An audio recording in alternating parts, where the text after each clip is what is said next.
tail. 4 tail. I do not know what that is. What is it? It's just a chirping type noise.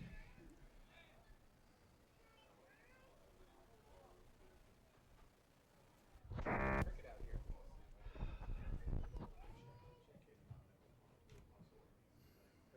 There are chirpings. Okay. Nah, it's an electronic. Yeah. Yeah, here, listen. Just a second. It's on a steady little pattern, it seems like.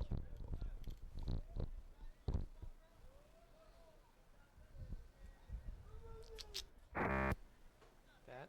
That. I don't know what that would be. It sounds like some sort of air message, right? That is. And it's not anything in here, so it's coming from outside somewhere. It's an outside source. Whatever it is.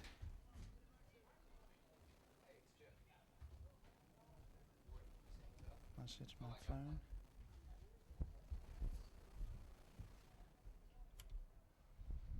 It's coming through that receiver. It's clearly coming through this receiver. If I turn it down, it's not there. If I turn it up, it is there. I don't know if I can adjust that a little bit. Nah, it's definitely there. Jason, I may not be able to keep you up all of the time. That noise that we're getting is coming through the receiver. If I turn it down, I don't hear it. What noise are you talking about? There's a different kind of like a chirping noise. Okay. Chip and I were just listening to it. Okay. It's like an electronic chirp, but then there's also a background kind of hissing and a Well, then, type of noise. if you have to turn me down, let me know. But then somebody like Vic probably keep an eye on me because we miss a lot of stuff down here when you guys don't, especially if this is going to be a close game. So let's hopefully we'll be able to, once things get going. Yeah. Once we get into the action, I'll try to keep it up as long as that noise is not interfering. Well, just like I said, let Vic know because he usually knows where I'm at. Right. That I'll put my hand up if I've got something to say. All right. I think that noise is in your head. Hornby says it is his cell. Whatever whose cell is, I don't know. Text message interference. I don't know. It's what? I don't know. Could be like a text message type of an interference. I'm not getting text messages. No. It would be up here on this end. It's nothing that you're doing down there. Although there's a slight little bit of that hiss while you're talking right now. Well, that's just because I have a speech impediment. No. I didn't say it's a lisp. I put my teeth back in, I swear. I said it the hith. I said I put my teeth back in, I swear. You're funny. All right. Hey, we're getting close.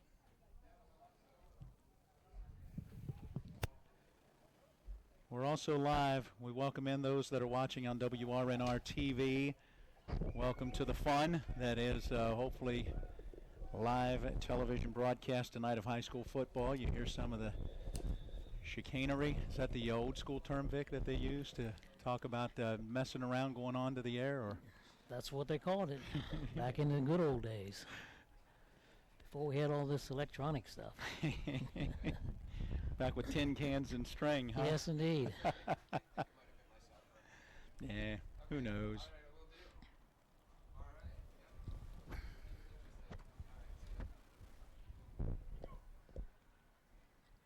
See, I don't know. I don't know what it is.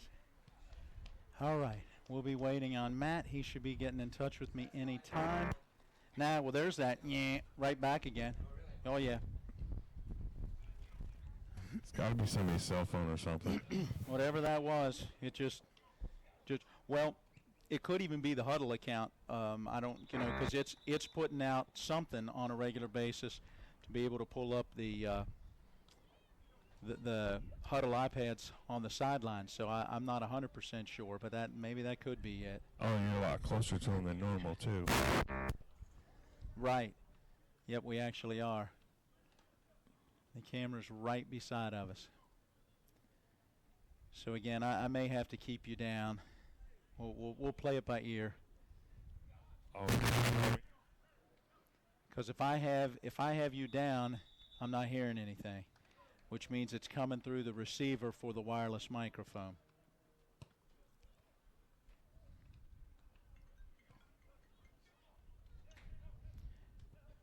Hey, Matt.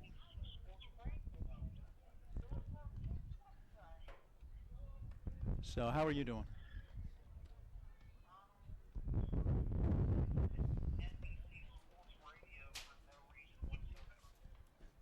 Kicked into NBC Sports Radio. So it didn't do our news and stuff.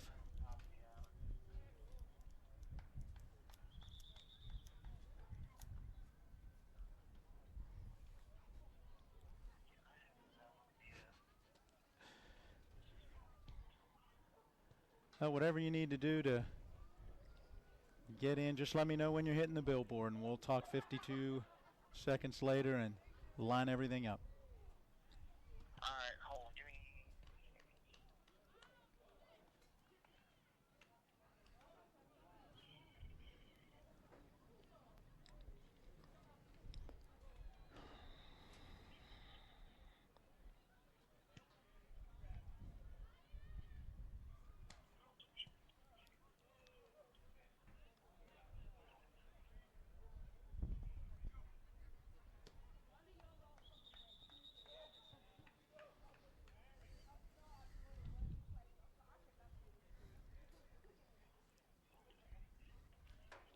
Matt, it is 6-3 down. Line to hit weather right now. So weather's on now. That is 30 seconds. And I'm sending it out to you at the billboard. All right. I have no idea why that kicked into NBC Sports Radio at the top of the hour. Sounded like there was no news in the computer. In other words, for whatever reason, that newscast didn't pop in when it should have at the top of the hour. Either way, we're good. All right, 5, 4, 3, 2, 1, hit the billboard now. All right, I'm talking in 52 seconds. Should I hang up? It's up to you. I'm at 50, so you should be at 42. I'm at, what is 15 seconds now. So I'm at 20. 40. Yep. All right. Should be good. So I'm going to start talking at 8 seconds. So at 52. And right now I am at 32 at Mark.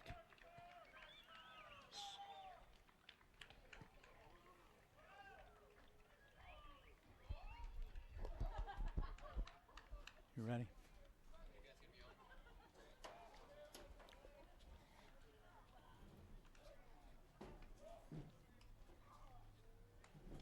And a very pleasant good evening, everyone, and welcome into Knight Park Stadium. We are in Sharon Hills, Pennsylvania, on the campus of Academy Park High School, where tonight it is the Knights playing host to your Martinsburg Bulldogs. For Talk Radio WRNR Sports, I'm Matt Miller, along with Vic Holmes. Down on the sideline, we'll be introduced to Jason Kolrick in just a few minutes. Back at the studio, our engineer is Matt Crawford, and a special thanks to Chip Rittenhouse, who is our cameraman operating TV 10 as we bring you today's game on the radio airwaves as well as the television. Well, Vic, a very interesting matchup as we have a Pennsylvania school against a West Virginia school, and both off to a very good start. 4-0 records coming in.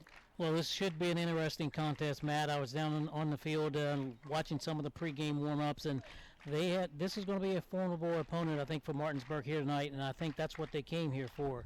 Martinsburg, I think, has been looking for a couple teams that, not necessarily say give them some competition, but some stiffer competition, simply because of the fact that a lot of the teams that they've played just have not been strong enough throughout the years and the past few years. So therefore, they were reaching out, and of course, they've lost a few teams, like a Morgantown and schools like that, who are no longer playing. So they had to reach out and grab somebody, and they were able to come up here and grab this academy team. And I think it's going to be a good situation for both of these teams tonight. Yes, certainly both teams will receive a test. Not that these Knights really need one. While they are 4-0, Vic, they have been in some tight games. 28-21 the win at Pennsbury in their opener, a 19-14 victory at Unionville, then a 39-22 win at Great Valley, and last week right here against Simon Gratz out of Philadelphia scored a 28-8 victory. And in a couple of those games, they've had to score late to be able to get those wins. Yeah, I think that's good for them. I think it's good when you're able to come from behind or you're in a close ball game and you pull it out at the end. I think that bodes well for their football team. Martinsburg, on the other hand, it's just been simply a little lopsided, one-sided. And, you know, the thing about it is a lot of people are saying, well, wait till they run into some competition. Well, I think they're going to run into some competition here today, but I don't think it's going to make any difference. I think as a coach, you look at you're going in the ball game, Martinsburg's going to do what Martinsburg does. And then I think what they're saying is you, as the other team, you're going to have to stop us. We'll get into it a little bit later in the pregame show in more detail, but these are two programs, two schools, if you will, that are really very similar. Both of these teams are going to line up today offensively, defensively, in similar formations. At the same time, you look at the size of the schools and so forth, and this makes for a great matchup. This is a AAA matchup in the state of West Virginia. Sure is, and, you know, we're looking at the situation here. Beautiful night for football, and it's nice and cool, and you know, the cramps will be going away probably tonight, and I think this is going to be a great opportunity for both of these football teams. I really, truly believe, again, another mirror image of each other. Teams like to spread it out, but this team, they do like to run it a little bit more than the previous three teams that Martinsburg has played. So that's going to be an interesting situation as well. Can Martinsburg stop the run and force them to throw more than they really like to? You mentioned the weather. Let's go down to our man on the sideline and check in with Jason Colrick, get an idea of just how nice it is. This is finally some football weather, if you will. And let's also talk a little bit about the natural grass field. Matt, we wondered what it was going to take for us to get out of the rain. We had to come all the way to Philadelphia. I mean, the last 3 weeks it's done nothing but rain. But as you said, it is an absolutely beautiful night. It reminds me of that first night when we were the Martinsburg opener, nice cool temperatures. There is a breeze that's actually blowing straight across the field. So that could affect maybe the kicking game, maybe not so much the passing game, but it's probably about anywhere from about an 8 to 10 mile an hour wind. So it'll be interesting to see how that goes. The skies are absolutely gorgeous out here, but like you touched on, it is an all-natural grass field. It's very spotty. One of the things that we noticed when we came across the field, and I just walked across it, it's been played on. You can tell that it's been played on, and there's definitely some dirt spots in some places. There's patchy grass, so it's going to be interesting to see if that slows the Martinsburg team down or not. At this point, if you look across the field there, Martinsburg's got a decent representatives here at this point, but I know that there are fan buses that are on their way. I heard of one, maybe two fan buses, so I look for a good turnout on the Martinsburg side and a great matchup out here tonight and great weather. One thing we did notice that last week when the rain wasn't coming down, Martinsburg was able to pass the ball, and that was one of the things that Coach said, hey, when it was raining, we struggled to pass the ball. That's going to be able to be done tonight. Well, Martinsburg, if they can, will be balanced, and we'll look for them to do that tonight in this one. They'll take what they can get, running or passing. Well, we do need to take a break. When we come back, we'll hear from a Bulldogs senior player. We'll check in on the freshman and JV programs. By the way, Jason mentioned this field being used. We were told earlier the freshmen had a game on this field last night for Academy Park. Our pregame show brought to you by W. Harley Miller Systems, providing custom integration services for home and office automation, home theater, networking, audio, video distribution, and more. Phone 304-350-1931. This is West Virginia High School football on Talk Radio, WRNR.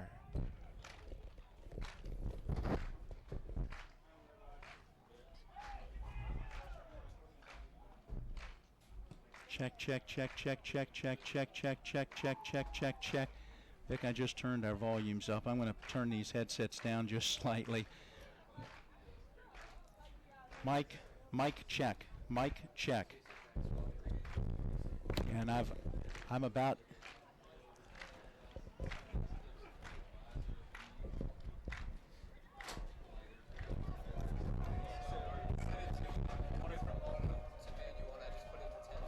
Okay, I want to be careful not to blow it out, because I know once things start getting exciting and we get loud, then I'm afraid, it gets. Yeah, we could put it to probably 5, isn't that?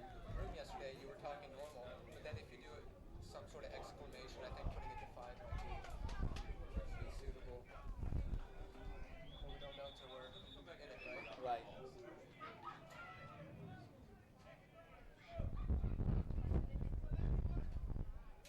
I know he's going to want us on camera for the next shot when we come back, but at that point in time, I'm going to be trying to read notes when I can't read from that far back. So may end up keeping it on the field, or maybe we do a shot with Vic and I, and then just have you pan it back to the field. Maybe focus a little more on what they're doing if they're on the field at that time. Although this next break is actually going to be Jason in the end zone. So Coach Walker is there in 20 in black pants and a black shirt. Coach Fields is walking up to him now. They're walking up. Coach Walker's yet got the black hat. So you'll be looking for him and Jason in the end zone. I might just start with them. Instead of having you on camera and then doing a long... Yeah, I would start down there on the field, maybe, and just move to them, however you want to do it. Because the thing with that pan we just did is I have a place to go, whereas if I'm on you and...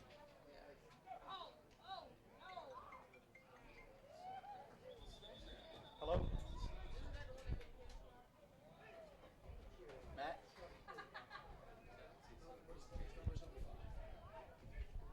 Matt? Matt, I can't hear you.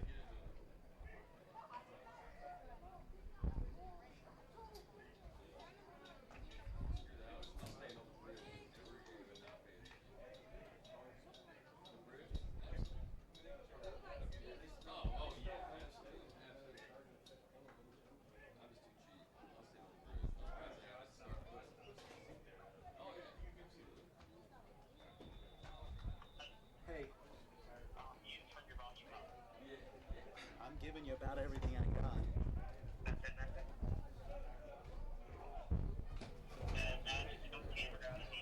He did. He just went to manual instead of auto. Yes. Yeah, because I mean that I'm afraid if I go too much higher, when we start getting into the game itself and we get loud, I mean it's just I don't want to blow everything out either. Yeah.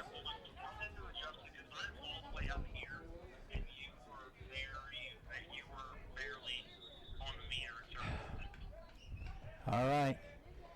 It's here when people can turn their radio off. Right. How is the volume maxed on the computer itself? In other words, are you getting everything that you can kind of get through the computer, or is it on like 50 or 60 as far as just the computer volumes? What do you mean? You know how you can.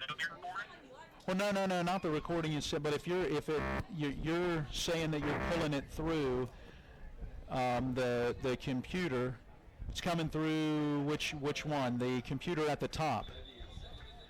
Yeah. So. Those volumes are all the way up. Okay, that's what I was checking. So those are all the way up then as well. All right. Well, hopefully it'll change here. The camera got to turn his volume up to 10, and I can only pull it down here more. Okay, we went to manual as well, so hopefully that'll make a difference. So he said if you want to make it 10, make it all the way up to 10. That's what they're saying back at the studio. So. Nah, yeah, it's not. But check 5, 4, 3, 2, 1, 5, 4, 3, 2, 1, 5, 4. I'm watching the VU meters on the camera, and they're not moving a whole lot. So we're keep an eye on them as we continue to move. Still not moving much. Check 5, 4, 3, 3.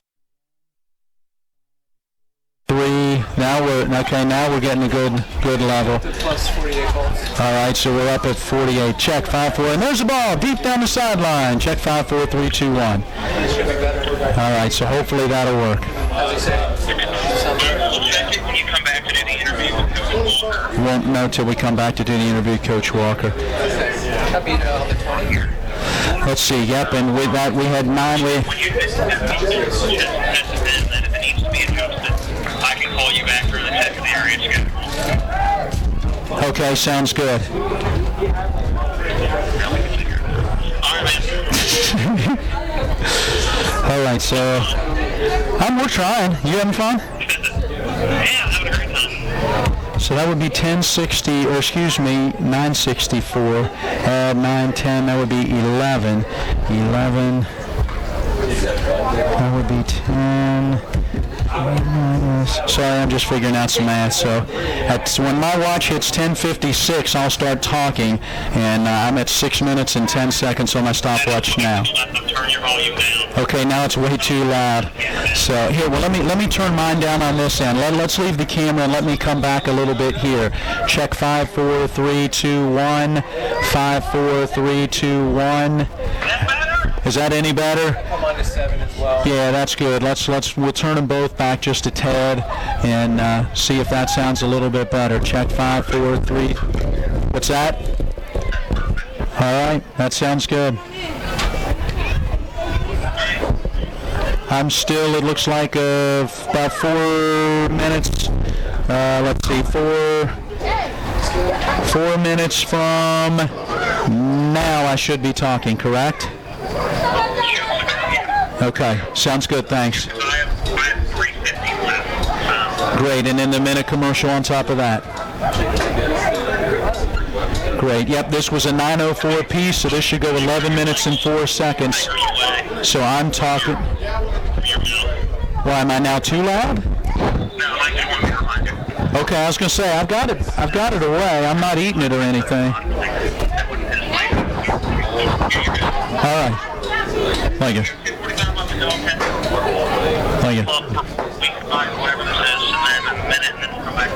Yep, so again, at 10 minutes and 56 seconds on my stopwatch, we are talking, and I'm at 7:30 right now, so, or 7:42. Yep. So, all right. Let's do it. Talk to you later. He will. Yes, when we come back, that's where we'll go.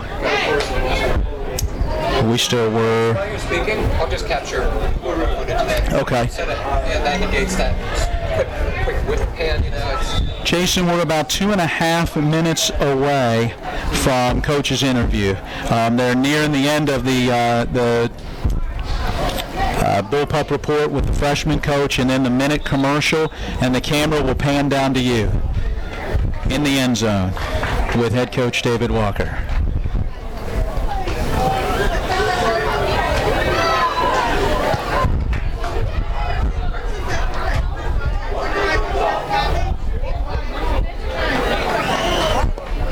We are 2 minutes away.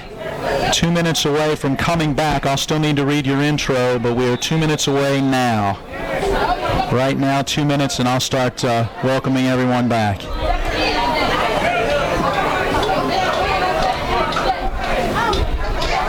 There they go.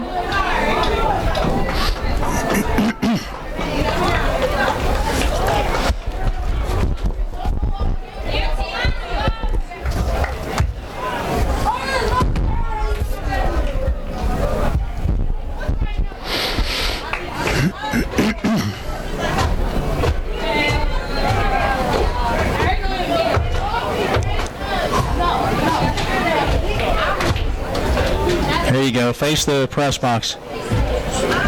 Gotta have you guys looking good. I shall start talking to welcome everyone back in and throw it down to you with our live read in 1 minute from Mark. 1 minute, and we're going to welcome everybody back. 1 minute.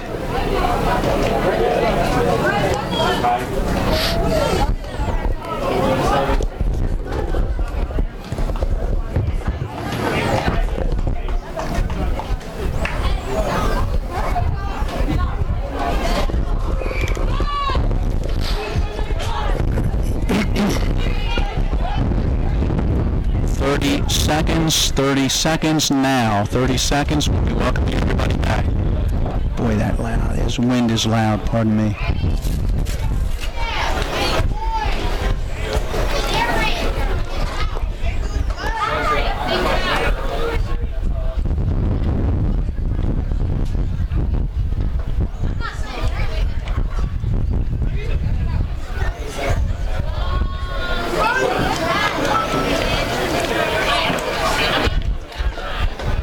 And we welcome you back into the W. Harley Miller Systems pregame show. We are at Knight Park Stadium just outside of Philadelphia, Pennsylvania, getting ready for tonight's matchup as the Academy Park Knights host the Martinsburg Bulldogs. Time to go in the end zone as we hear from Martinsburg head coach David Walker. That conversation a service of Parsons Ford at 1400 Shepherdstown Road, Martinsburg. In the market for a new or used vehicle, check out their great selection online at parsonsfordofmartinsburg.com. We became number one by making you number one first. Parsons. Let's send it down to Jason. Yeah, I'm down here with Coach. Coach, how was the trip down up here? It was a good trip. Not too bad.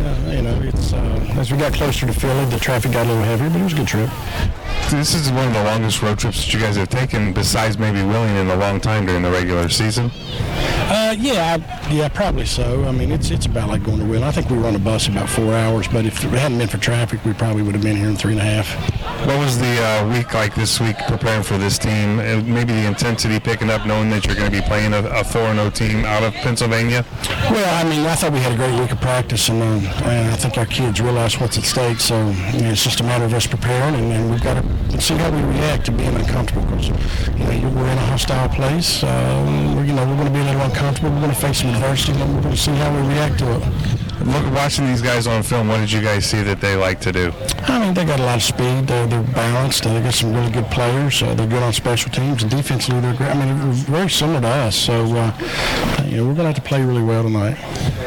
One of the things is that you've maybe struggled with the last couple of weeks because of injury and not having is the kicking game. Is your kicker healthy for tonight's game? He is. That's this is your first game this year on regular turf or on grass. How does that affect the team and maybe your preparations? Did you practice out on the grass this week, or did you go ahead and practice on the turf? We practiced on the turf. I mean, I don't. It's not that bad. I mean, I think once the game gets going, it's not an issue. Both teams play on it. One of the things that I did notice is it's kind of patchy, and there are areas in grass. Is it something that you give your team some special instructions to be aware of on these kind of conditions? Nah, we'll just go out and play. What is it that you would like to establish tonight against them early in the game that you've seen maybe that you guys possibly could be able to do? I don't know that we've seen anything we can take advantage of, but I'd like for us to be physical up front and make sure we're not missing any assignments. Just play physical football. How nice is it to be able to take a team on a trip like this and get them out of what they're comfortable with? Does that help prepare you guys for later in the season? It could, depending on what happens at the end of the season, but I just like getting our guys out and letting them travel a little bit and put them in a new environment and see how they react. Obviously, this is the first time that you guys have played this team. How did this come about? Did they contact you? Did you contact them? You seek each other out? How would a matchup like this come to fruition? I contacted them. I saw them on the Pennsylvania State Activities Commission website for open date exchange, and I just emailed their coach, who's also their athletic director, and we had a couple conversations and just decided we worked out the details, and here we are. Now, will this be a reciprocated game where they'll come to you next year? Possibly. We're going to talk in the next couple of weeks to see if we can work out something. All right, Coach, I'm going to let you get back to your preparation, and then we'll talk to you after the game. Thank you. There you go, Matt. Just a few thoughts from the coach down here. Well, there you go. That coach conversation as head coach David Walker talking with our own Jason Colrick in the end zone, brought to you by Parsons Ford at 1400 Shepherdstown Road in Martinsburg. In the market for a new or used vehicle, check out their great selection online at parsonsfordofmartinsburg.com. We became number one by making you number one first. Parsons. We need to take a break and then come back. When we do, we will see what else is going on around the Eastern Panhandle. All 6 EPAC teams are in action tonight, and that means there are 5 other games as there are no EPAC on EPAC matchups this week. So we'll preview them as we continue on the W. Harley Miller Systems pregame show. This is West Virginia High School football on Talk Radio WRNR. That's basically 4 minutes. We now have a 4-minute span again. Actually, I'll take it back. It should be 5. It's a 4-minute span, but a minute commercial. So this is actually a total 6-minute break, and then we'll come back. Good grief, we're going to do this all night. Good day. Hey, turn your volumes back. Oh. All right. Okay, should we turn it down on the camera? You're going to have to probably pull your volume back down again. Put it to 3.5 then. What is your volume on the camera? Currently 4. But yeah, Mike said turn your camera down to about 7. Okay. And then, now did you change that dB level though? It was 7 just then. All right. I didn't change the dB now. Yeah, do that dB because I think that's what.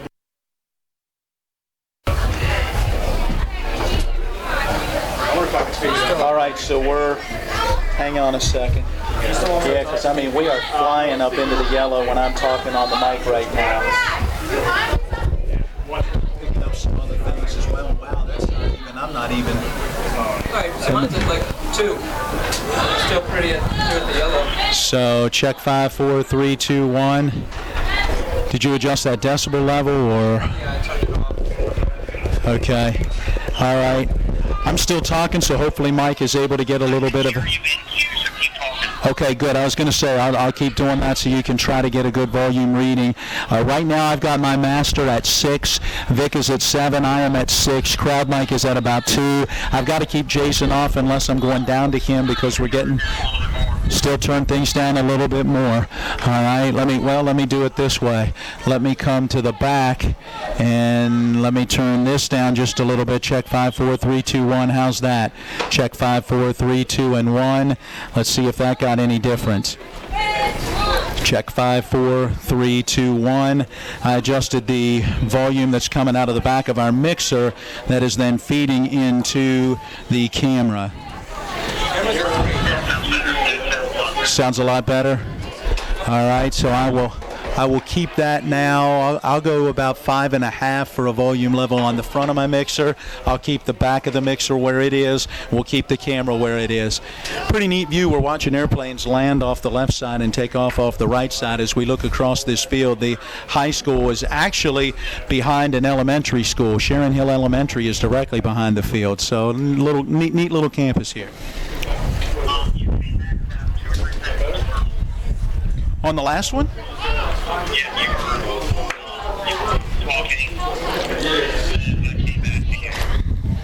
I had 9:04 written down. 10:04, 11:04 minus 8 seconds should have given me 10:56. So my stopwatch must move fast or something. Yeah, so just give it an extra second or 2 or 3. Okay. Yeah, it's better to have a little bit of silence than to come in 6 Yeah, definitely. All right, man. Thank you. Well, this piece was 4 minutes, basically, or 3:59. So I'll just say it's 4 minutes. So that means this is 6 minutes, and we'll be coming back. Yeah, this is the check of the area schedule, right? So there was a 1-minute commercial. Coming back to you. Right. Yeah. So right. In other words, I'm looking at my stopwatch. My stopwatch is ready to hit 4 minutes. So you're coming back to me in roughly 2 minutes. I thought you had 6 minutes. No. I'm sorry. No, the whole break was 6, right? So we're 2 minutes away. Yeah. All right. Thank you. And then we're here for this one, and then we'll send it back to you to get the comments from Coach Boszewski. Yep. All right. Sounds good. Thanks.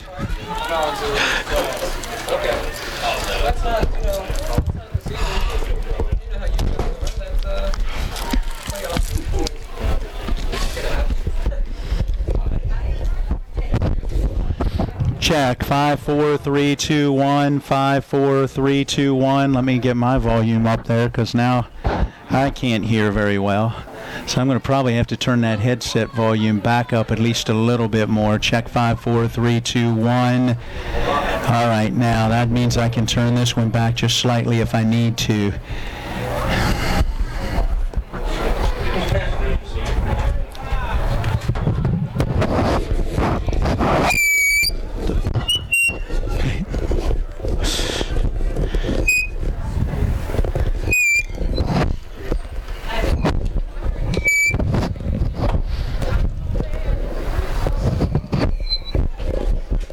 Good. What stories are we talking about coming up? We're coming up to talk about the Knights themselves. So we'll start doing a little bit that you can. Now, of course, they're kind of headed off the field. So This one is you, so up or down, whichever one works. Oh, hang on a second. No, that didn't work, so that means that one's you. So that one, okay. Is that better? Yeah. I had them backwards. My apologies. Get ready.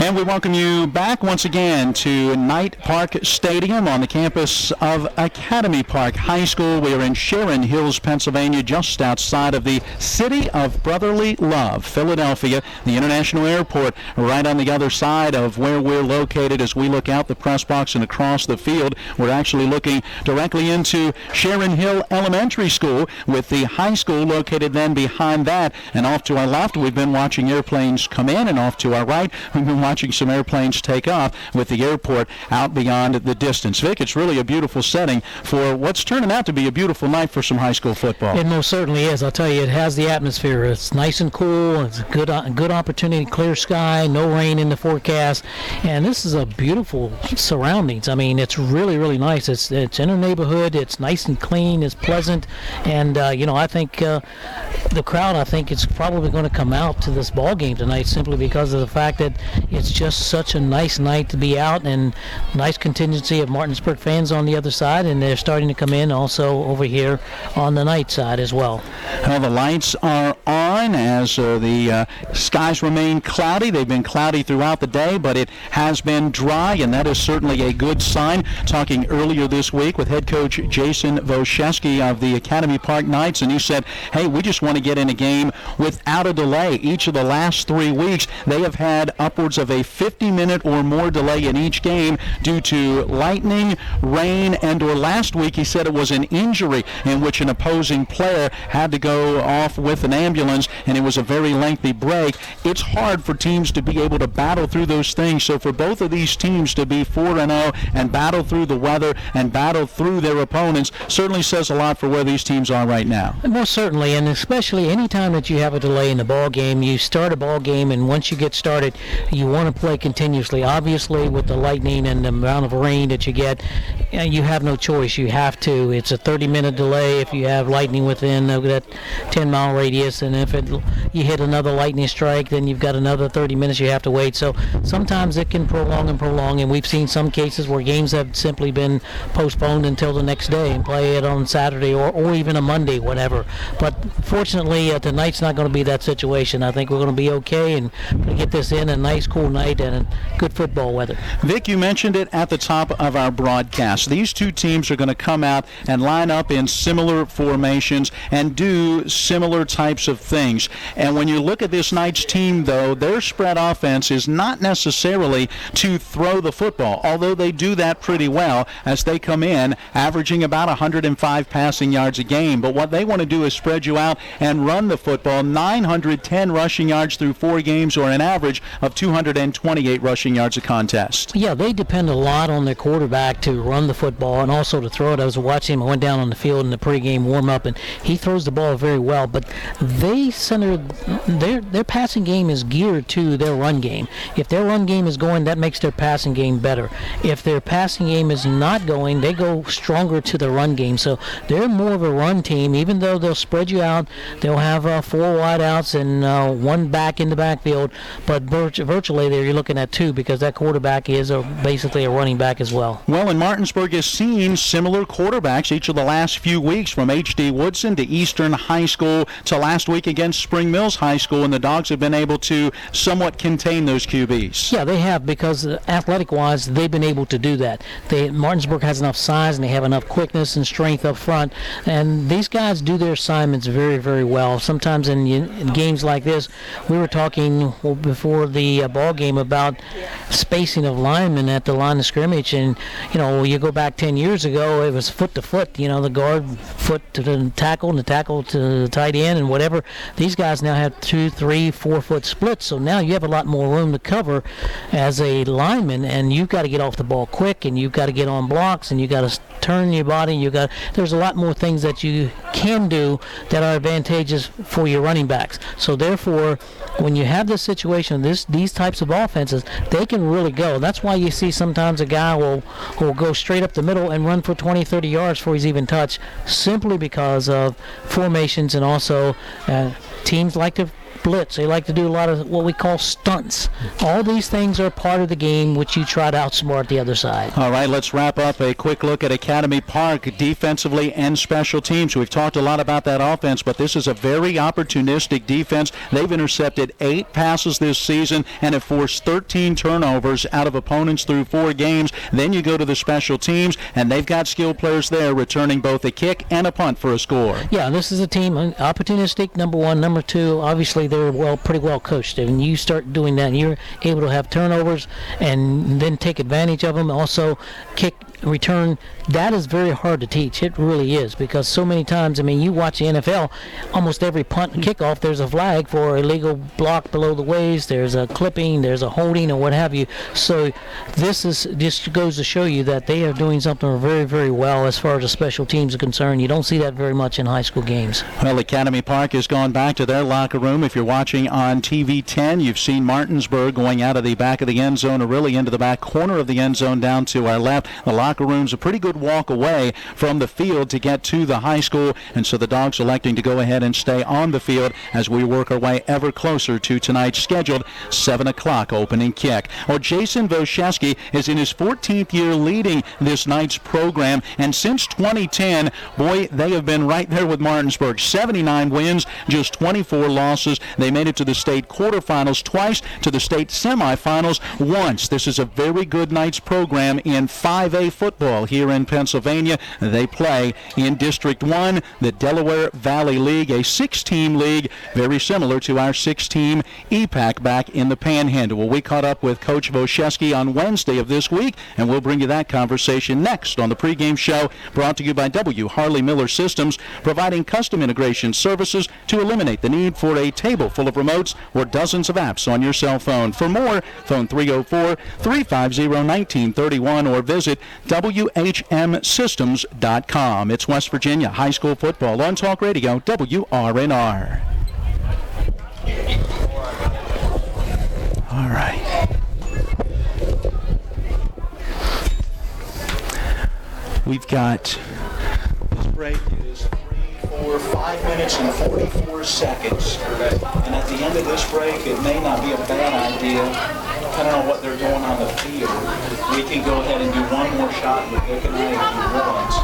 And that shot will allow us to do our keys to the game. So Vic, I'll be coming for keys to the game. And we'll take one more trip down to the sidelines and try to get a comment from Jason before we take our final 2-minute time. You might like me to.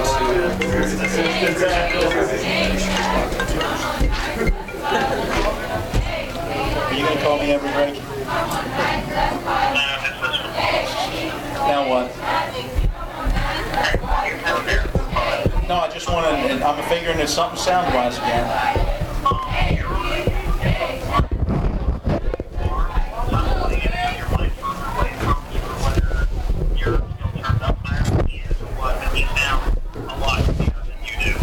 I don't get it, because my volume is almost, well, it's a full notch. I'll go down to 5, and I've got my mic with 3 fingers away, like Hornby and I had talked about. So,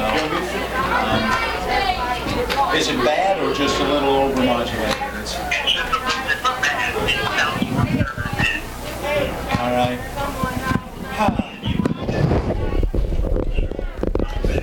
No way. I waited until my stopwatch completely said 6 minutes, which means I should have been 8 seconds late based on what we talked about.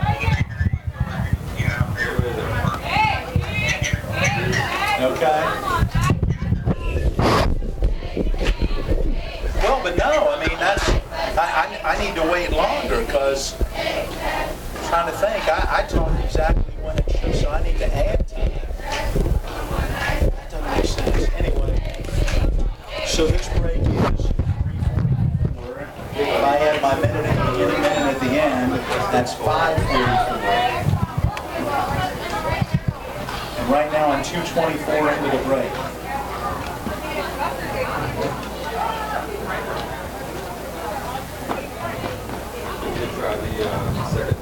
Tell you what, do me a favor, since you called, let me just go ahead and you tell me when you're hitting the 1 minute commercial break, and I'll start talking, what do you say, 55 seconds?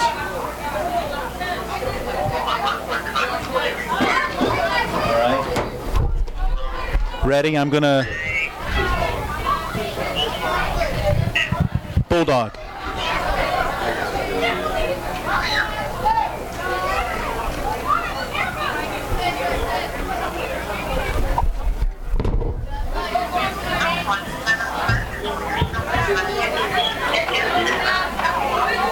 All right, so you tell me when, and I'll start at, yeah, but see it. So I'll start at, no, I need to start at 55 after. You tell me when the minute is, when you hit the commercial, and then we'll go from there.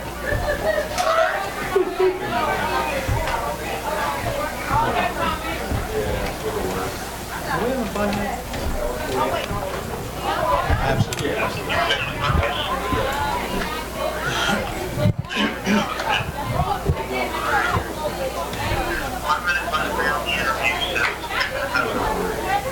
Alright, I'm going to wait until you give me the 1 minute on the commercial, and then I'm going to start talking in approximately 55 seconds.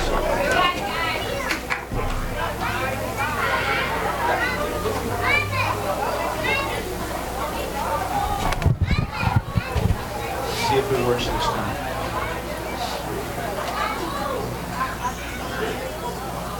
You guys just be below the camera. Make sure your shoulders Right. because with a little separation, focus doesn't know. It can change the wings to the wall. And just so you're facing a little blurry.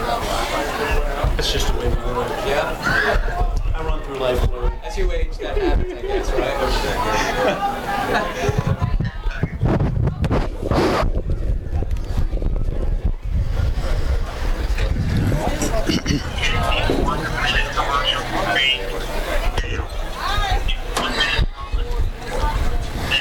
All right, so see how it goes. Right. Sounds good. Thanks. All right.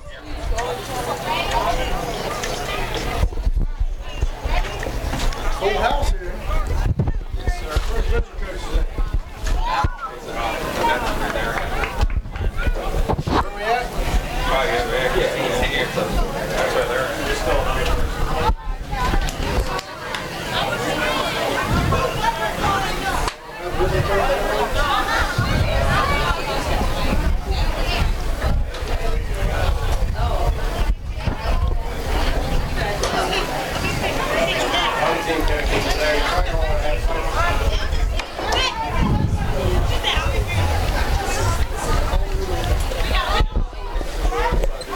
We welcome you back into the W. Harley Miller Systems pregame show. Along with Vic Holmes, I'm Matt Miller. Jason Colrick on the sideline. Our studio engineer is Matt Crawford, and Chip Rittenhouse is on the camera for TV 10. You can watch this broadcast there or on our WRNR TV channel on YouTube, and of course listen at AM 740, FM 106.5, as well as Talk Radio, WRNR.com, and the WRNR Talk Radio app. Well, as we put the finishing touches on our pregame show and looking at these two teams, we'll have our look at our keys to the game in just a moment. But first, Vic, before we do that, just quickly looking at what this Martinsburg team has done through 4 games, averaging 51 points a game, giving up just 4 points per contest, and they have been very stingy against the run, minus 43 yards per game that they have allowed so far this season. And Vic, that is a very stingy defense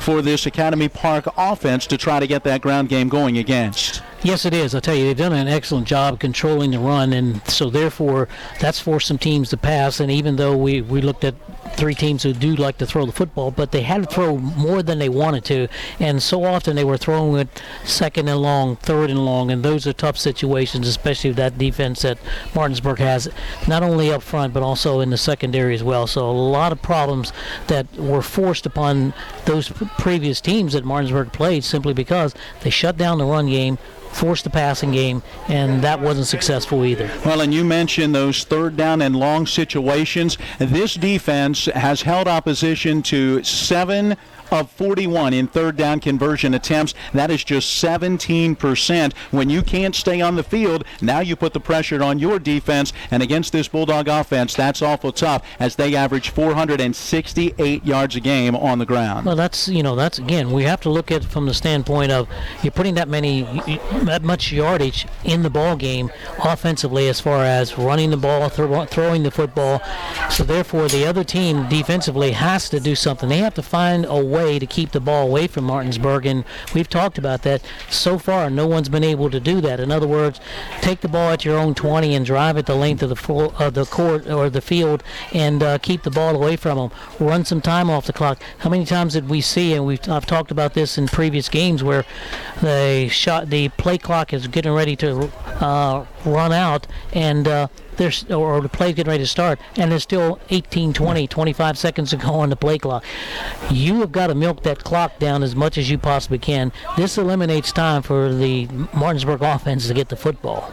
All right, it is time to take a look at those keys to the game, brought to you by Luttrell LC. Let Chris Luttrell hand you the keys to your new home for all of your real estate legal needs. Call Luttrell LC at 304-267-3050. Let's start with the Academy Park Knights. What are keys for them? Well, I think the big thing is that they got to rely on the run game. If they're a run team, they're got to be a team that's going to have to run the football and keep the football itself as long as they possibly can.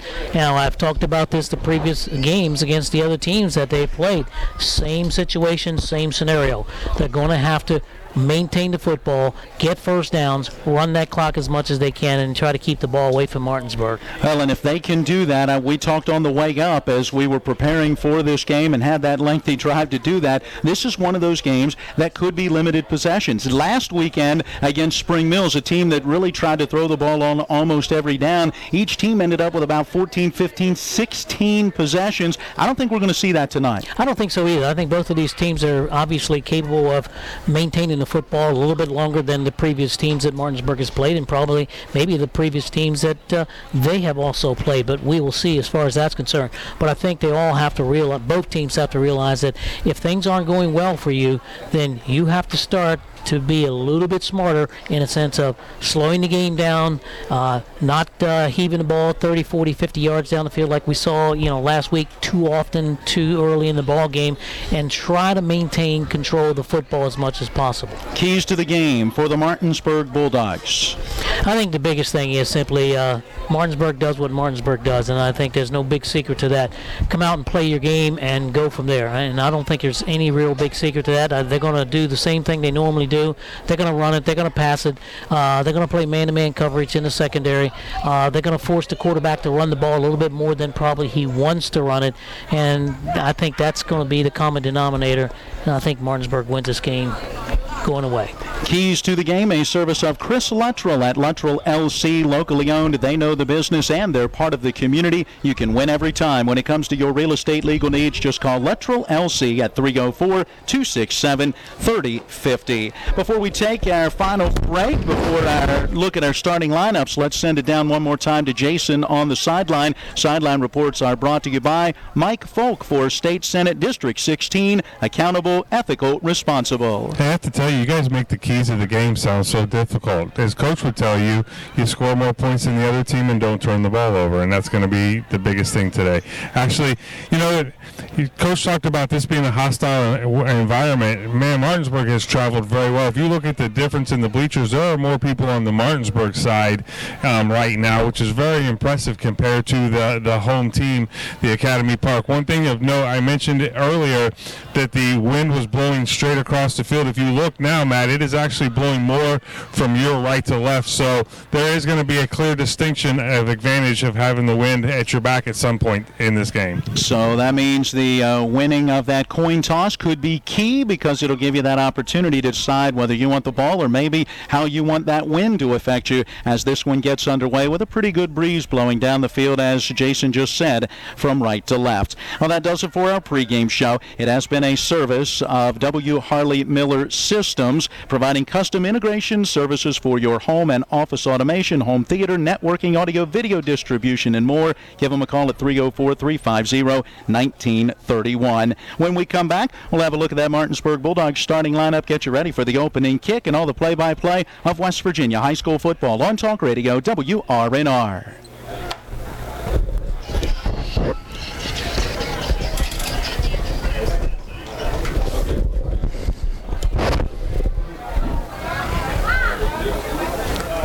Jason, I do have you back up so you are aware. I'm going to try and see how that goes as we get into the opening kick. So as you've got something from the sideline and you're ready, you can have that opportunity to go ahead and chime in.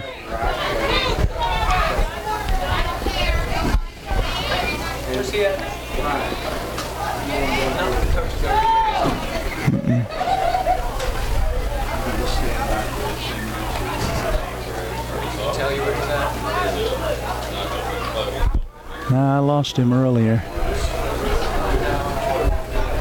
Oh, he's up against the, yep. Oh, he's speaking with some Yep. people over there. Okay.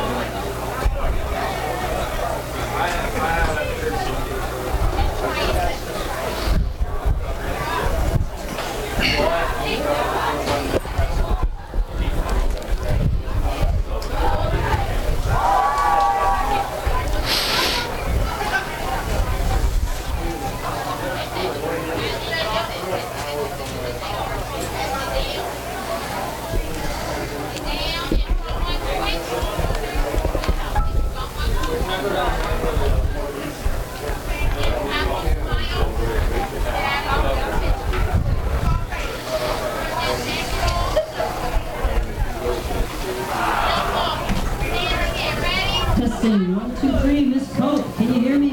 Thank you.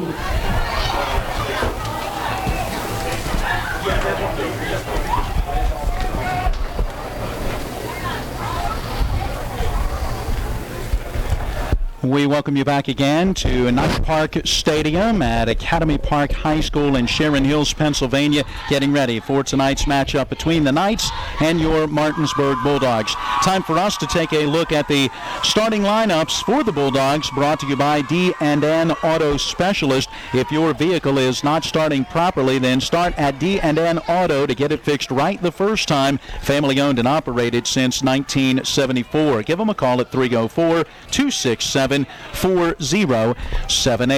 For the Bulldogs, Grant Harmon looks to get the start at quarterback, but we'll see Elijah Banks in there as well as the Dogs continue with that platoon system at quarterback. Dwayne Grantham getting the nod at running back, but once again, we'll see plenty of Naeem Kearney out there as well. Wide receivers, Cello Teneval, Matt Van Duzer, Gerard Bowie, and Michael Boite. We'll see Teddy Marshall out there as well in that deep wide receiving core. Matt Bednarski and Brandon Moran are the tackles. Ty Lucas and Michael Cullinay, the guards, and the starting center is A.J. Brenniger, the spotlight of our Dog Tag Senior Profile at the first portion of our pregame show. Also at the center position, we'll see Aaron Pearson in particular as the long snapper. Defensively, Matt Bednarski and Asa Creamer Gaskins are the ends, with A.J. Brenniger and Ty Lucas serving as the nose guard. Dwayne Grantham is an outside backer along with Nathan Schweinbraten.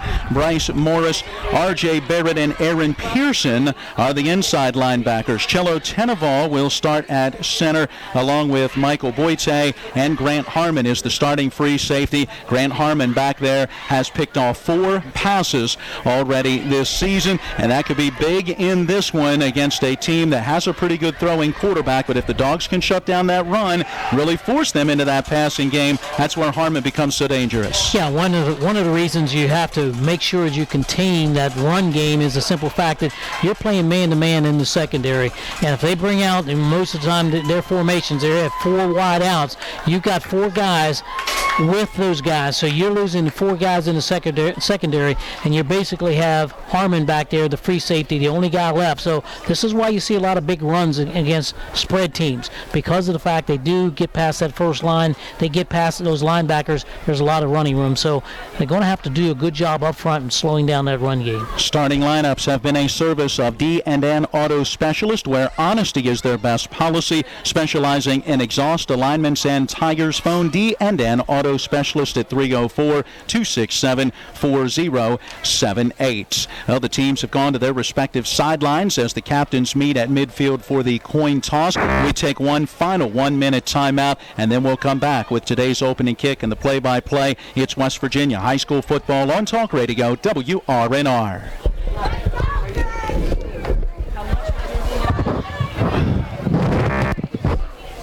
And there's that noise again.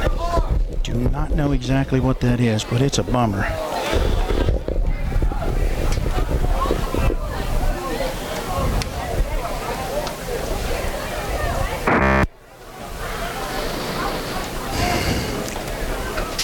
Welcome to Knights Park.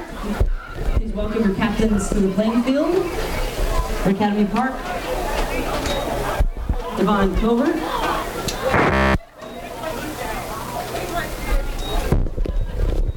Ryan Daniels.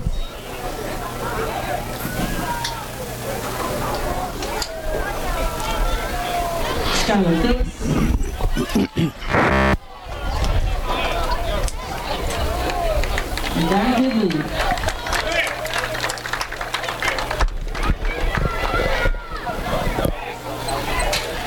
We are back once again here at Knight Park Stadium, where the Martinsburg Bulldogs will receive the opening kick.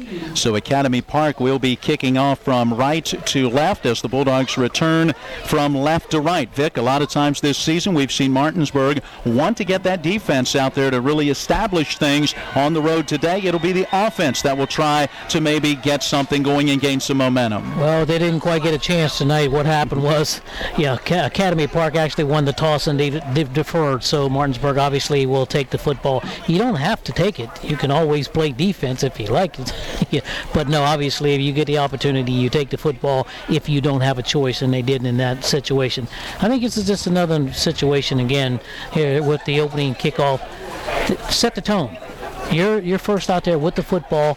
Go ahead, let's try to set the tone right away very, very quickly this first possession.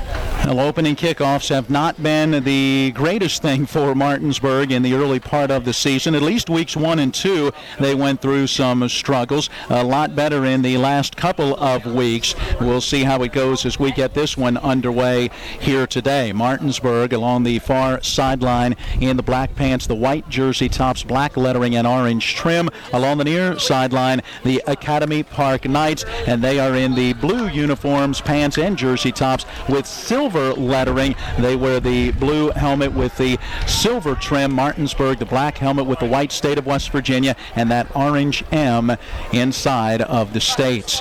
We will not have the national anthem as we get ready for this one here this evening. Academy Park in their huddle along the near sideline, Martinsburg to the far sideline. Let's check in one more time with Jason and get an idea of the atmosphere on that sideline for really their first major road game this season. Well, I got to tell you, if you were looking down here, Academy Park had a really different way of starting the game and coming out, which, you can look at the Martinsburg players and kind of look at them and go, okay, that's all show, let's play football now. And then obviously everybody was standing around down here waiting on the national anthem, and it didn't happen. So it just kind of a weird way to start. But if you look across here, Martinsburg traveled very well here in the fans, so I don't know how much of a hostile environment this is going to be tonight down here. Well, the opening kickoff brought to you by the International Beauty School. Kick off your new career in cosmetology, aesthetics, or nail technology at the International Beauty School, 201 West King Street in downtown Martinsburg. Phone 304-263-4929. And on the opening kickoff, a penalty marker is down,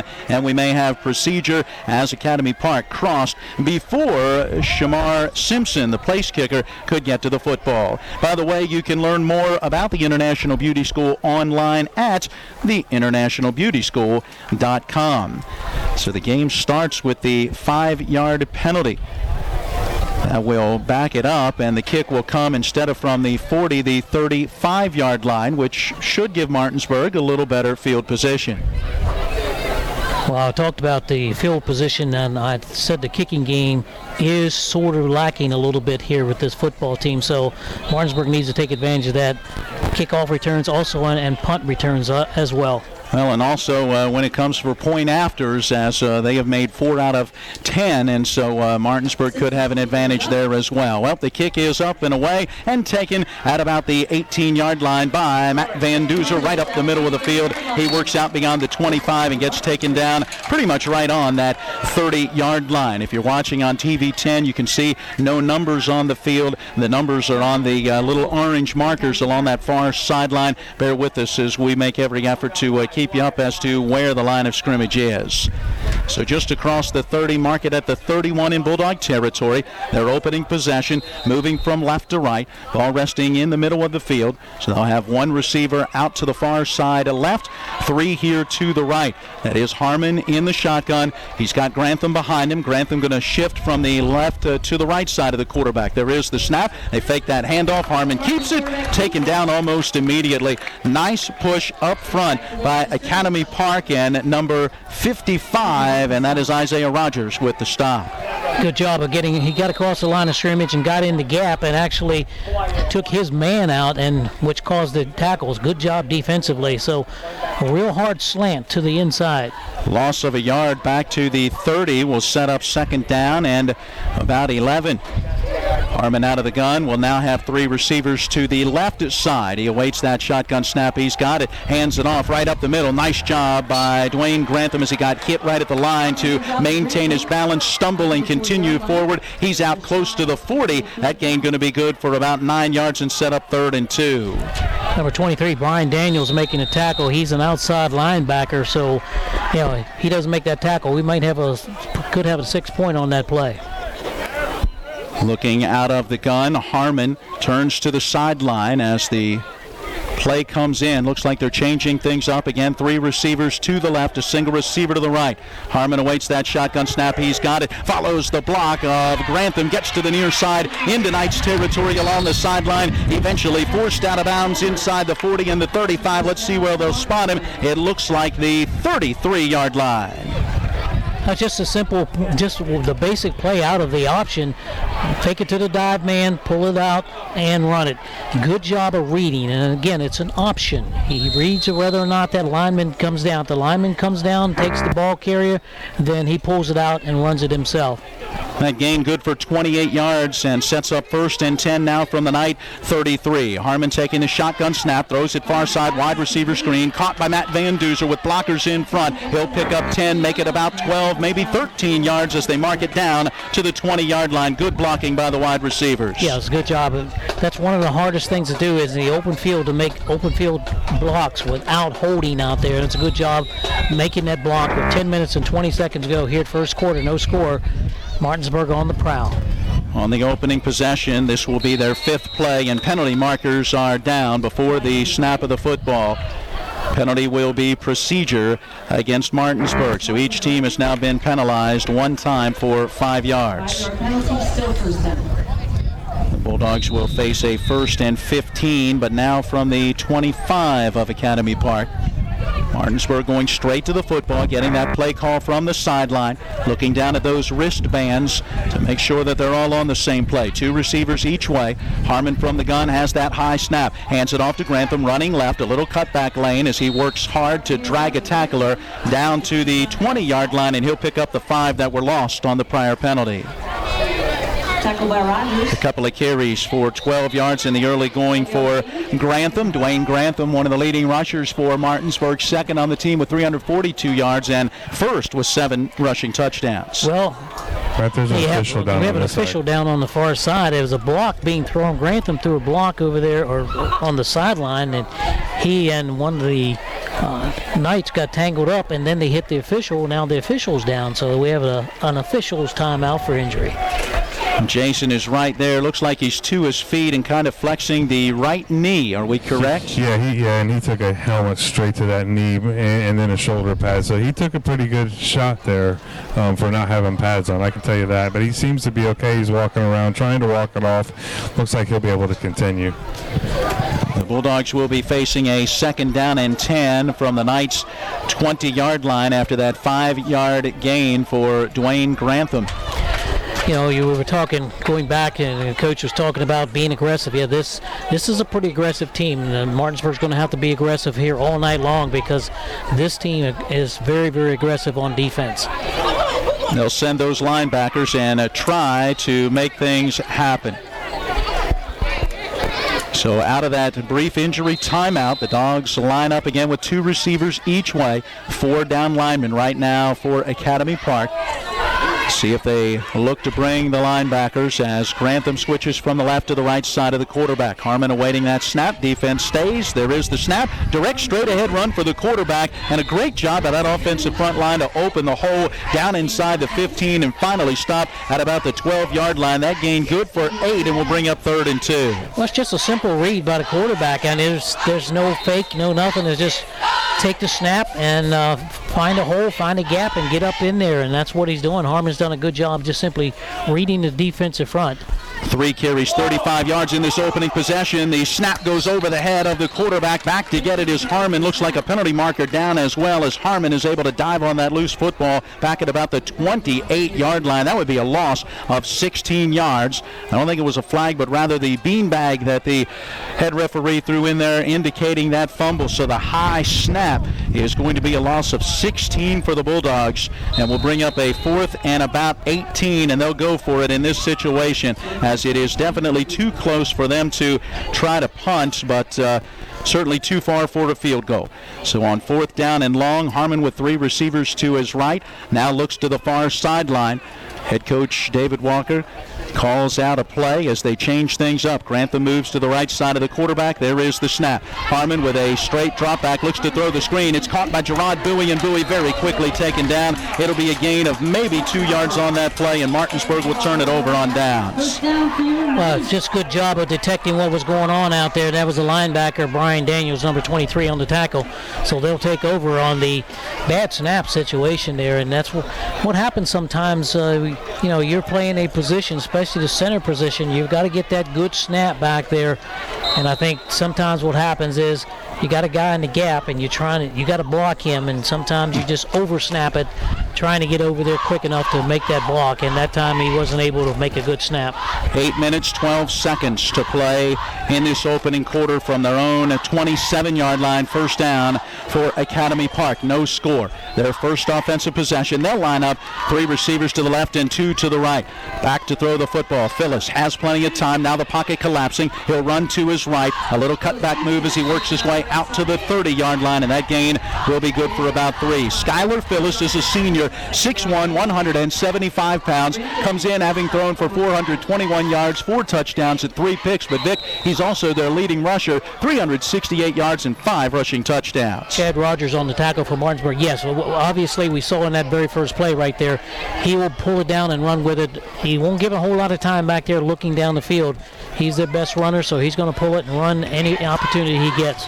On a 2nd down and 7, he'll now have a back to his right side. He'll take that snap and hand it off, and that back looking for running room to his right, and there is absolutely none. Asa Creamer Gaskins was the one to first wrap him up, and eventually getting a little help, they bring him down, and on that carry looked to be number 9 Zion Bradley, and Bradley is their 2nd leading rusher. Bradley picking up a couple, give him 3 out to about that 33, and it brings up a 3rd down and 4. Big 3rd down in the early going for Academy Park. Can they keep this opening drive alive? Bradley to the left of the quarterback. Phyllis awaiting the shotgun snap. He's got it. Looks to this near side. Dumps it off to the back out of the backfield. Trying to get that 1st down, and a great open field tackle by the free safety as Grant Harmon came up to make the stop, but it is a 1st down. Well, you can see that situation arising as the back came out of the backfield and they tripped receivers to the left side. He was the innermost receiver to the near side. Just got out in the flat. Good tackle by Harmon in the open field. 5 yards on that gain, and from their own 38, it will bring up a 1st and 10. So Phyllis able to get it to Bradley out of the backfield to keep the drive alive. 3 receivers to the wide side right, single receiver to the left. There is the handoff. Bradley slips the tackle at the line of scrimmage, but cannot get away from the linebacker as they blow the play dead. His knee came down as he was driven backwards by R.J. Barrett. Bradley picks up about 4 yards. That gain will be good out to about the 41. We'll call it a 3-yard gain. It'll set up a 2nd down and 7. 5th play of this opening drive for Academy Park. No score in this one. 2 teams maybe kind of feeling each other out, if you will. On 2nd and 7, man comes in motion, and they will hand him the football on that jet sweep. No place to go for Barry Brown, a 6'1", 165-pound wide receiver. Brown gets hit and taken down after a loss on the play. Mark it back to the 39, -2. It brings up a 3rd and 9. There was about 4 guys on him that time. It's a good-looking play. It looked like it was going to develop into something. Martinsburg just simply shut it down. There's a lot of speed out on this field on both sides of football. I tell you what's amazing is the coaches actually were calling that play from over here, so they obviously have seen something in their formations that are kind of triggering the plays. Jason Kolrick from the sideline reports the service of Mike Folk for State Senate District 16, accountable, ethical, responsible. Back to throw, Phyllis on 3rd down, sends it to the far side, catch is made, and the receiver able to slip a tackle, moves forward to pick up the 1st down before being brought down by R.J. Barrett. Looking to see who pulled that one in. That looks like a 1-2. That would be Jarek Wilcox, a senior wide receiver. 1st down for your Knights. So the Knights pick up a 1st down with a pass on a 3rd and 9 as they work the football right to that midfield stripe. That was a gain of 11. They've converted on a pair of 3rd downs in this opening possession. Very disciplined team. 2 of 2 passing, 16 yards in the early going for Skylar Phyllis. He's in the gun pistol formation. Takes that snap, looks to the near side, throws way too high on an inside wide receiver screen, and that ball bounces off the turf and into the hands of the Bulldogs. Teddy Marshall, the defensive back. It's incomplete. Might have been good. He threw that one high. Had he thrown that ball down, I think it might have been picked off there. Good defense there by Martinsburg. Again, these are mirror image teams. They basically, there's not a whole lot of difference you do in this offense. It's the spread offense. Everybody does pretty much the same thing. It's just execution. One offense executing better than the defense, and you get the upper hand. Just shy of the midfield stripe on a 2nd down and 10. 3 receivers here to the near side. There is the handoff, and Bradley was losing his footing as he tried to make a cut to his left and quickly goes down. In there for the Bulldogs, helping to make that tackle look to be Matthew Bednarski and Ty Lucas. Yeah, you're right. Both of those guys in on that play. It's going to bring up a very no huddle. 4 minutes, 25 seconds ago here in the 1st quarter. Now they're looking to the sideline to get the play. That was a gain of 1, so it will make it a 3rd down and about 9. They've already converted on a 3rd and 4 and a 3rd and 9 in this opening possession. Lining up with 2 receivers each way. The quarterback keeper is Phyllis, comes near side, gave a little ball fake on the handoff, now keeps it, able to turn the corner, and a diving tackle made by the Bulldog outside linebacker Dwayne Grantham, who was able to clip his feet out from underneath of him inside the Bulldog 45, mark it down to the 43. That gain is good for just about 7, but not enough for the 1st down. Now we saw speed on speed that time. I'll tell you, that was right in front of us here. So pretty good speed there by the quarterback and also Dwayne Grantham. It's going to bring out 4th down, so I think the Knights are going to take a timeout to think this one over. Oh, no, Martinsburg's going to take the timeout. So the Bulldog defense wants a chance to talk about it. Let's take a 30-second break and then come back to Knight Park Stadium. 3:36 to play in quarter number 1. There's no score.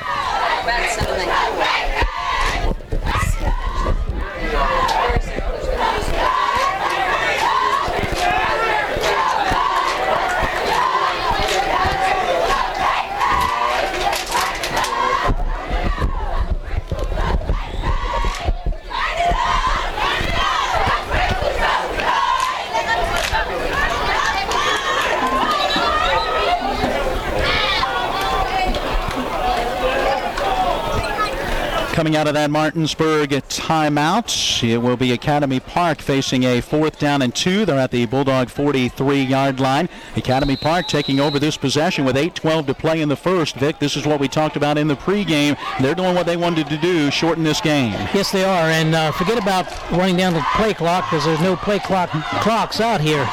Back to each side of the quarterback as Phyllis takes the snap, fakes the handoff, keeps it off the right side of the line. I'm not sure he got the first down. He got slung down very near the sticks. I believe that is Smith, Anthony Smith, who will get credit for the tackle, who's still down on all fours, a little bit slow to get up. It is Smith, and let's see where they spot the football. He may have it. They're going to measure. Tell you, he got a favorable spot there. He did. Jason is right down on that sideline. Not sure what kind of angle he may have on this one as he takes a look at it. Our sideline reports the service of Mike Folk for State Senate District 16, accountable, ethical, responsible. Matt, it's going to be very close. If from the angle that I'm standing at, it looks like they may. It's going to be very close. They may have gotten it by a couple of inches, though. Yeah, if he gets it, it's the nose of the football. If he misses it, it's by the nose of the football. They bring the sticks out. They set him down, they stretch him out, and he, got it by the nose of the football. There's the white stripe on the football, and the chain came down just about that white stripe. He needed 2, he got 2, and that's 3 carries, 12 yards in this drive for Skylar Phillips, the starting quarterback, and this is going to be the 11th play of this possession. It's going to come from the Martinsburg 41. I give them credit. They've gone 2 of 3 on 3rd downs, 1 for 1 now on 4th downs, able to get the conversion and keep this one going. 3:18 on a running first quarter clock. Again, a back to each side of the quarterback as Skylar Phillips awaits that snap. He's got it, hands it off, running back coming near side, a little bit of a cutback lane, a penalty marker is down, and he lost the football. It's picked up by Martinsburg's Trey Sign down the near side hash mark. He's to the 10 and taken down there. A touchdown saving tackle from behind by the quarterback, Skylar Phillips. The fumble came back at the 40-yard line to our left in Bulldog territory. Now we check the penalty, and I believe it's a hold. It's going to be a hold against, yes, it's going to be a hold against the Knights. That was pretty obvious. So the hold, I'm sure, will be declined by Martinsburg. They'll take the result of the play, which ends up being a fumble, and the recovery by Trey Sign, who was able to take that football roughly 50 yards down to the 10-yard line where Martinsburg will have it first and goal. Well, I tell you, a big break for Martinsburg. I tell you, this team has really got their offense together. Academy Park, they know their offense very, very well. They know each other pretty well. We saw that in that series, going, 13 plays, I believe, somewhere in that neighborhood, and converting on 3 third downs in a 4th down situation. So the Dogs have it now with 3 minutes to go in the first quarter. 1st and 10, and it's actually, will be 1st and goal. It's actually inside the 10. Ball along the near side hash mark. 3 receivers out to the wide side left. Harmon taking that shotgun snap. Runs off that left end. A little cutback. It jumps around a tackler at the 5 and goes into the end zone for the Martinsburg Bulldog touchdown. Grant Harmon takes it in from 10 yards out. Boy, I tell you, that's really demoralizing for this Knights team, this Academy Park, simply because they were able to run the football, throw the football, get what they needed to get, as they have an injured player down on the field right now, get what they needed to get as far as yardage, keeping the drive going, 3rd down situation, 4th down situations, and then lose it on a fumble. Martinsburg runs it back, and one play, they're in the end zone. Trey Sign with that very long fumble return, setting up the offense, and it takes just 7 seconds for Grant Harmon to be able to take that one in, his 2nd rushing touchdown on this season. And it's good for Martinsburg to have Chris Catlett back, as the Bulldogs the last 2 weeks have been without their starting place kicker, injured 2 weeks ago, and last week with the games being moved from Friday to Thursday, he was out playing soccer, which, by the way, is where he got injured the week before, but he is back healthy and strong, and he's 12 for 12 in PATs. Well, it's last week it was different. Let's put it that way. A lot of things happened there with the extra point attempts, 2-point conversion attempts, a little bit of everything, but the score was out of hand, so it didn't matter a whole lot. Marcus McBurrows is the injured player for Academy Park. Looks like he's flexing and working that right shoulder. You got to hope that it's just a stinger and something that will allow him to get back out on the field as this game continues. As he gets to the near sideline, ready to snap that football, Aaron Pearson. He's the long snapper. Trenton Sherman is the holder, and Chris Catlett to try the PAT. To snap the placement, kick is on the way. It is up, and it is good. 2 minutes, 53 seconds to play in quarter number one. We'll take a 60-second break with Martinsburg in front, 7-0. Academy Park 0. Just under 3 minutes left to play in the first quarter.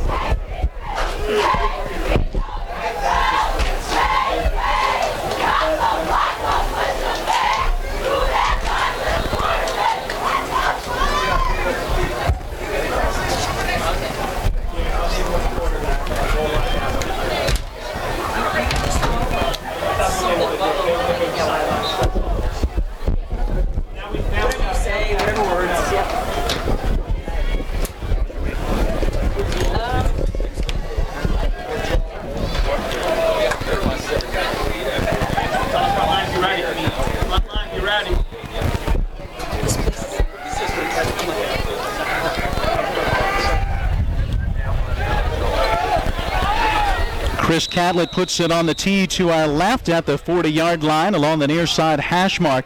He gets ready to approach as we have the ensuing kick after the Bulldogs' opening score. It's a nice high end-over-end kick. Going to chase the return man back to about the 15-yard line. He's up to the near side 20, starts to the outside, and then gets snowed under just ahead of the 25-yard line. Wait and see who comes out of the bottom of the pile on that return, and that is number 9. That's Zion Bradley, the starting running back. Scoring drive summary brought to you by 61st District Delegate Jason Barrett. Trusted leadership, real solutions. After the Trey Sign fumble recovery and return, a one-play 10-yard drive took 7 seconds. Grant Harmon, the 10-yard touchdown run. The Bulldogs lead 7-0, and with 2:46 remaining in our opening quarter, second offensive possession coming for the Knights. First series was a good series. The Knights offensively did a good job and mixed the plays up really, really well. Got some good blocking. Let's see what happens as if Martinsburg makes a little bit of adjustment as far as the speed and quickness that they're facing here tonight. 3 receivers out to the right as the handoff goes to the tailback. He cuts back to his left, and he's in open territory down the near sideline. It becomes a foot race, and nobody's going to catch him. He's going to go all the way for the score. 2-0. Darren Gibley goes 76 yards for the Academy Park touchdown. Now that's how you answer. That's how you answer, that's for sure. Just an off-tackle play coming out here. Just simply they did a nice job of blocking down and the kick-out block by the lead back on this side. And it was a foot race from there on and just no catching. Looking at the rushing numbers for Gibley coming in, he had 10 carries for 81 yards and 1 rushing touchdown. How about a carry here for 76 yards and his second rushing touchdown? Muddle Huddle out to the left. A receiver, 2 receivers actually out to the right. You've got the quarterback and a halfback that are right behind the center. Let's see if they snap it and go for 2. There is that snap, and Phyllis rolling to that far side, lets it go, and nobody's there. The pass is incomplete. Good pressure put on by the Martinsburg special teams unit, and that is Dwayne Grantham who forced that errant throw. The 2-point conversion fails. 2:33 to play in our opening quarter. We'll step aside with Martinsburg in front, now 7-6.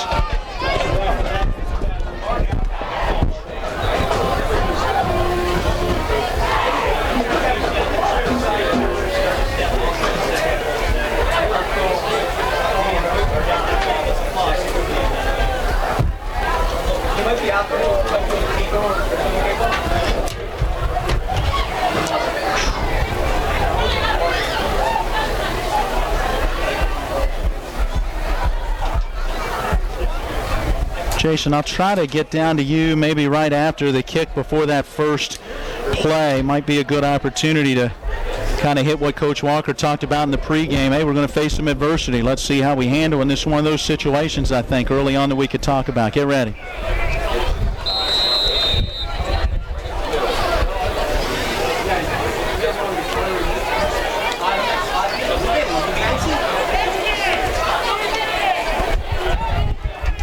We'll give you the scoring drive summary in a moment. Shamar Simpson, the senior place kicker, has it on the tee, middle of the field at the 42 on right. He approaches, gets away an end-over-end kick along that far side. That is going to be taken by Matt Van Duzer. He's up the middle of the field, out across the 30-yard line, gets to the 35, gets hit from behind, and then eventually tackled out near the 40-yard line. Drive summary brought to you by 61st District Delegate Jason Barrett, Trusted Leadership, Real Solutions. One play, 76 yards, took 13 seconds. That's all it took for Darren Gibley to cover that amount of yardage to get the touchdown. Let's check in with Jason. Matt, we were talking between their breaks there that the coach did talk about they were going to face some adversity. The first drive, Academy Park was able to move the ball except for the fumble, and then that time, let's see how they respond here on offense.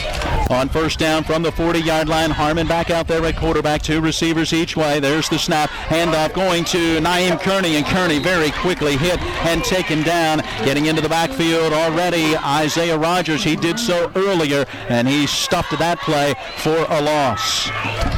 Well, he's only a sophomore. He's 6'4", 230, so this might be a situation where Martinsburg is going to have some problems with this big guy because he does get off the ball very, very quickly, and he's been disruptive.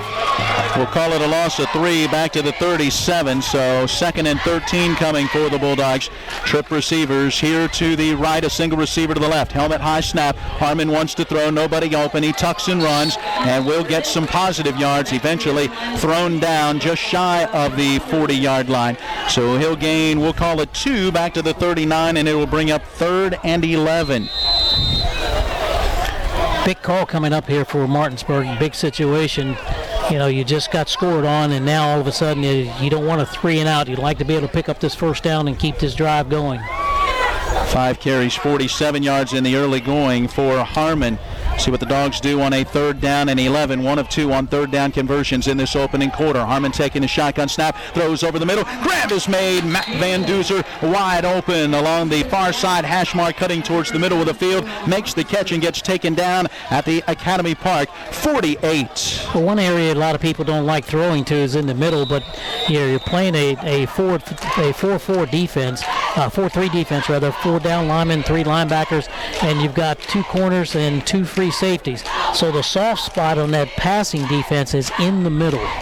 That gain good for 13 yards, and on first down, Harmon's going to keep it. The quarterback running to his left, able to turn that corner, and then gets taken down inside the 45. Call it the 44. That is a 4-yard gain. I tell you, Harmon really running the football well. 6 carries now for 51 yards. Throwing the football, Vic, I've got him 3 for 3 for 26 yards. Yeah, they're just going to have to mix it up a little bit. He's going to have to throw the ball a little bit on first down, just to keep him honest. They're looking for the run on 1st and 2nd down. 2nd and 6 from the Academy Park 44. 3 receivers here to the right. That clock winding down. Looks like 17 seconds and counting in this opening quarter. Naeem Kearney moving from the left to the right side of the quarterback. Harmon, that snap is high off his fingertips. He has to wait on it to come down and then gets snowed under. Second time the Dogs have had a little trouble with that snap being high. The last one went over his head and cost him 16 yards. This one is going to cost some yardage as well, as Harmon's progress will be marked back at the midfield stripe. Wow, they got a break on that spot, I think. And that is going to be a loss of about 6 yards to close out this first quarter. It will be a 3rd and 12 that the Bulldogs face as we head to quarter number 2. At the end of 1, we take a 60-second break with Martinsburg leading 7-6. Martinsburg 7, Academy Park 6. Well, we should be pressing the big, so.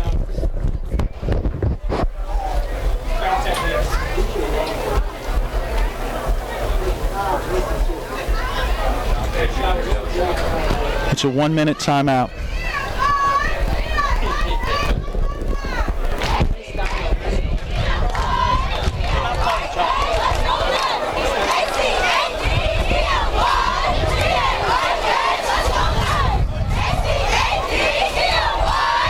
Everything all right?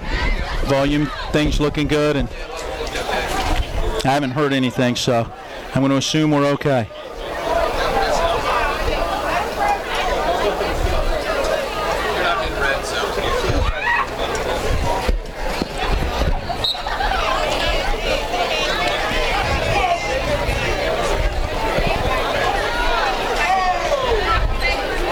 Along with Vic Holmes, I'm Matt Miller, Jason Colrick on the sideline, Matt Crawford, our studio engineer, Chip Rittenhouse, our camera operator for TV10 as we televise the game and bring it to you on the radio as well. 7-6 Martinsburg, quarter number 2 getting underway. Bulldogs now moving from right to left. They've got the football at the midfield stripe, facing 3rd and 12. Out of the shotgun, Harmon takes the snap, rolls to the far side, lets the pass go, and the catch is made along that far side by Gerard Bowie. Went down to the ground to be able to scoop that one up inside the 35 at about the 33. 17 yards and a first down on the game. Oh, nice try by Harmon. He just simply, it was just a roll out to the wide side of the field, his strong side, the right side, and made a nice throw there to pick up the first down. They had a blitz on that time. They had the blitz from linebacker on this side. Thank goodness it was on the opposite side of which he was rolling. So 1st and 10 for the Dogs.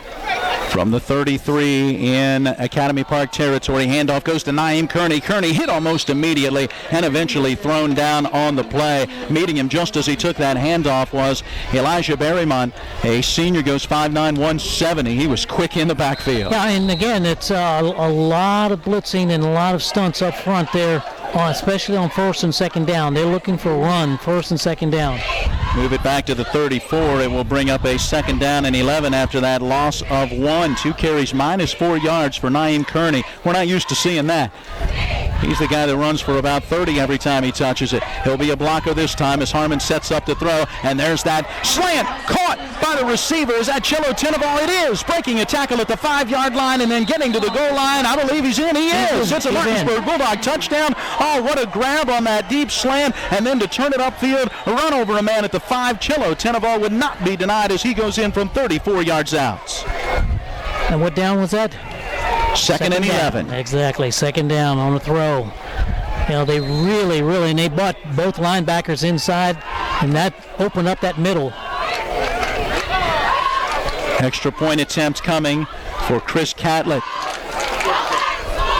Awaiting that snap, it's back, placement and kick, it's up, and it is good. He remains perfect, 14 for 14 on the season, and with 10:56 to play in our first half, we'll take a break with Martinsburg out in front, 14-6.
The Martinsburg Bulldogs able to answer the touchdown from Academy Park as they get a scoring drive. We'll tell you about it in a moment. Ensuing kickoff popped up along the near side, in and out of the hands of the return man, who then turns to his left, starts back upfield, and gets taken down shy of the 35-yard line. That was Rashid Coles, a senior defensive back, who had to go through his hands, played it on the bounce, and then picked up a couple on the return. Drive summary, a service of 61st District Delegate Jason Barrett, Trusted Leadership Real Solutions. 8 plays, 60-yard, 3 minutes, 28 seconds, 34 yards the scoring strike. Grant Harmon to Chelo Tenable, and the Bulldogs lead 14-6. By the way, touchdown pass for Grant Harmon, his 7th, and touchdown catch for Chelo Tenable, his 3rd.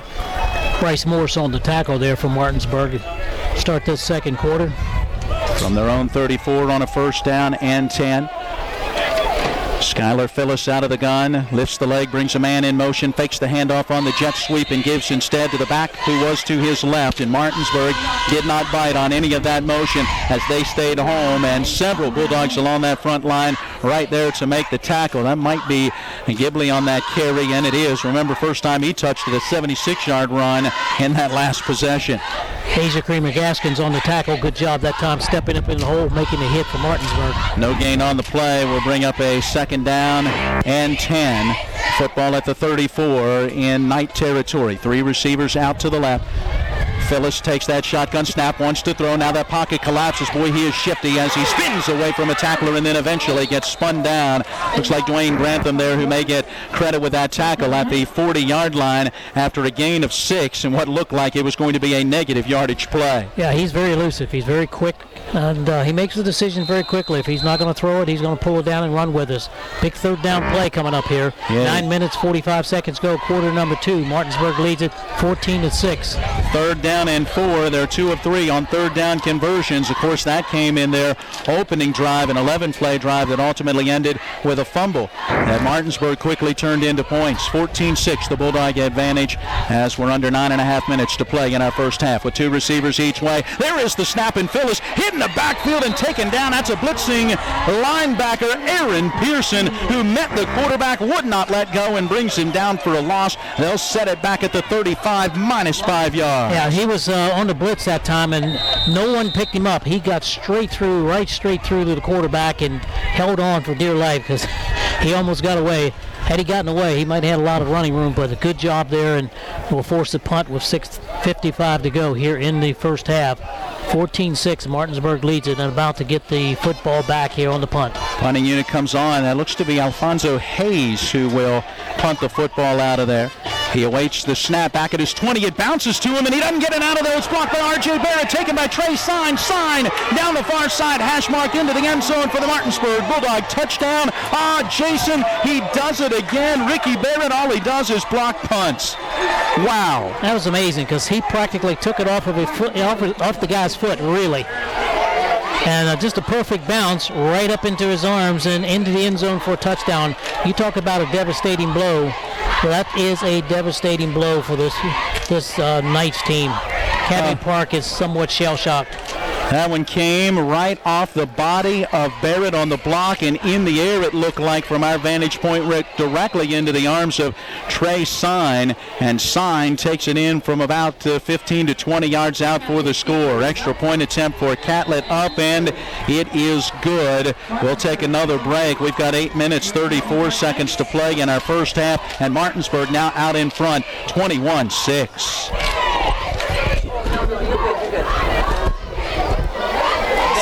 Crowding you? You got enough room? Oh, plenty, yeah. Okay. Yeah. I don't want to get in your way. No, it's okay.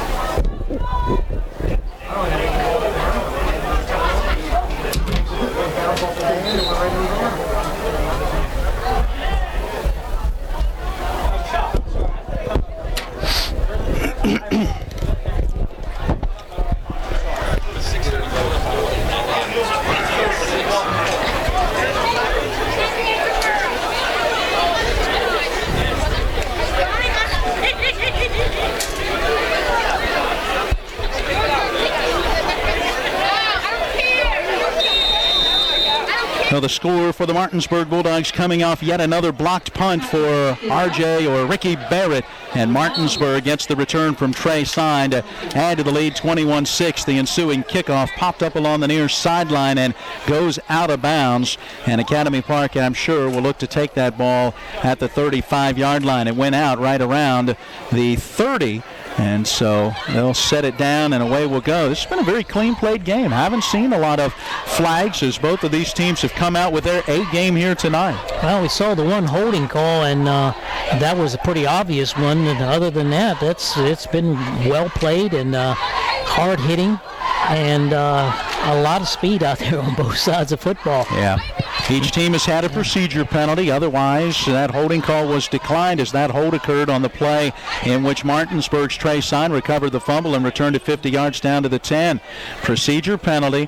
It goes against Martinsburg. It'll be 5 yards from where it went out of bounds, so not the 35. They'll move it out to just slightly beyond the 40. We'll have to call that the 41-yard line as it's a full football length outside of the 40 with 8:34 to play in this second quarter. Big possession here. Yes, it is. Let's see how they handle this situation, being down 2 scores now. They haven't been, I don't think they've been down 2 scores in the ball game so far this year. Three receivers out to the left, a single receiver to the right for Skylar Phyllis. This young man had a great season last year, working on another strong senior season here as he throws the screen pass to the far side, and a great job by the Bulldog defender to quickly hit him and bring him down. That's Anthony Smith, the defensive back, yes. fought off the block and made the tackle. I'll tell you what, anymore we would have had a holding on that call. Anthony Smith did a good job of getting off the block and making the play defensively. Stop will come for actually a loss on the play, back to about the 38, so we'll call it minus almost 3, 2nd and 13. You know, Anthony Smith's one of those guys that we saw early in the year has come on and come on and come on. I think he's playing better and better and better, especially that corner spot. You know, he's big enough, he's got enough size, and obviously he's got enough athletic ability. He's made that secondary stronger. On 2nd and 13, Phyllis taking that snap, handing it off, straight ahead, power running. Boy, the tailback just pushing his way forward. Looks like he'll get back to the original line of scrimmage and not much more. Host of Bulldogs, Bednarski, one of the last ones to jump up. Still waiting to see who it may have been on that carry. Oh. Might have been a 7. That would have been Devin Coverts. Yes, it was Covert. So Covert on that carry, going to get back to the original line. So 3rd down, just about 10 for a first down from just outside of the 40. Phyllis to throw along that far side. Grab is made. Just a simple straight seam route down the far side, hash mark, and a great reception by the wide receiver, Edward Soloku, a 6'1 sophomore who reached up over the defensive back and pulled it in. Yeah, he was just simply in the right position. That was a well-thrown football. I got to give him credit on the throw that time, because that throw was right over top of his head. He actually got behind the safety on that far side over there. Mark that down to the 26-yard line of Martinsburg.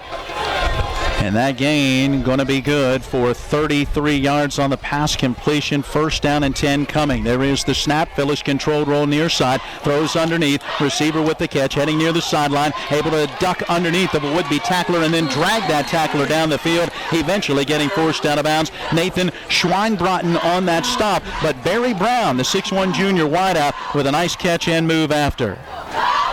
Well, you can attribute this drive right now to the quarterback, Fells. He's doing a great job of orchestrating what he wants done. Had a couple good runs, now 2 good throws back to back. That's a gain of 12 down to the Bulldog 14-yard line. 1st down and 10. 21-6, Martinsburg leads it here with 6 minutes and 30 seconds to go in the first half. 2 receivers each way. Back to the left of the quarterback. That's Covert out there. Phyllis awaiting that shotgun snap. He's got it, hands it off. Covert straight ahead running, breaks a couple of tackles, and is able to get down inside the 10. Mark him at about the 7-yard line. That gain's good for 7, brings up 2nd down and 3. And this offensive front line for this Academy Park team doing a nice job. Very, very formidable front 5 up there. They're doing a real good job of making their blocks and staying on their blocks. This is something that Martinsburg has not seen defensively.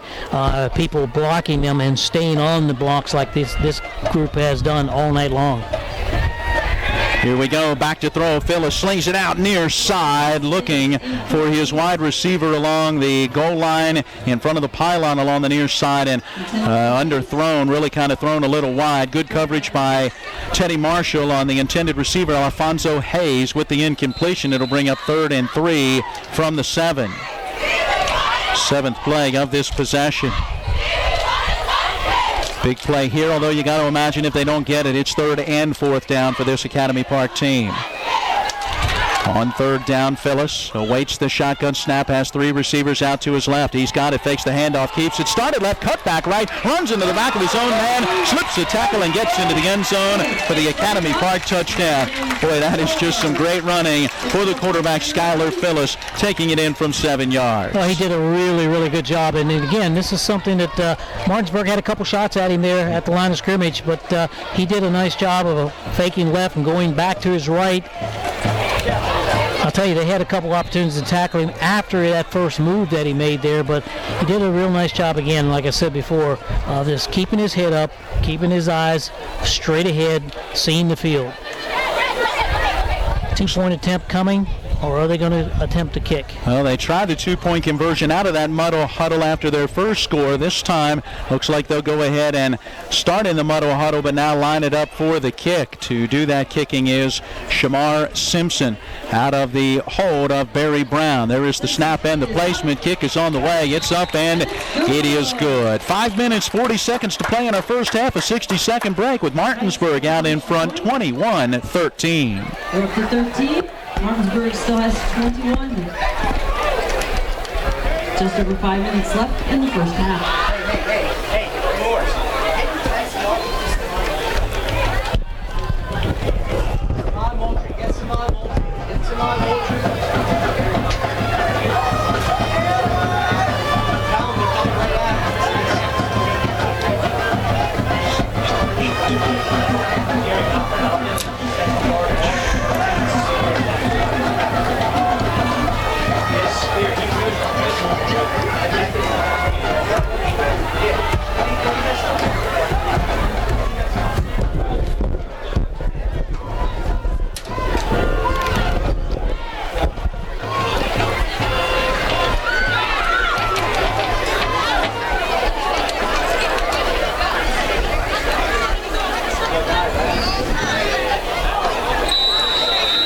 We'll give you the drive summary in just a moment. It's brought to you by 61st District Delegate Jason Barrett. Trusted leadership, real solutions first.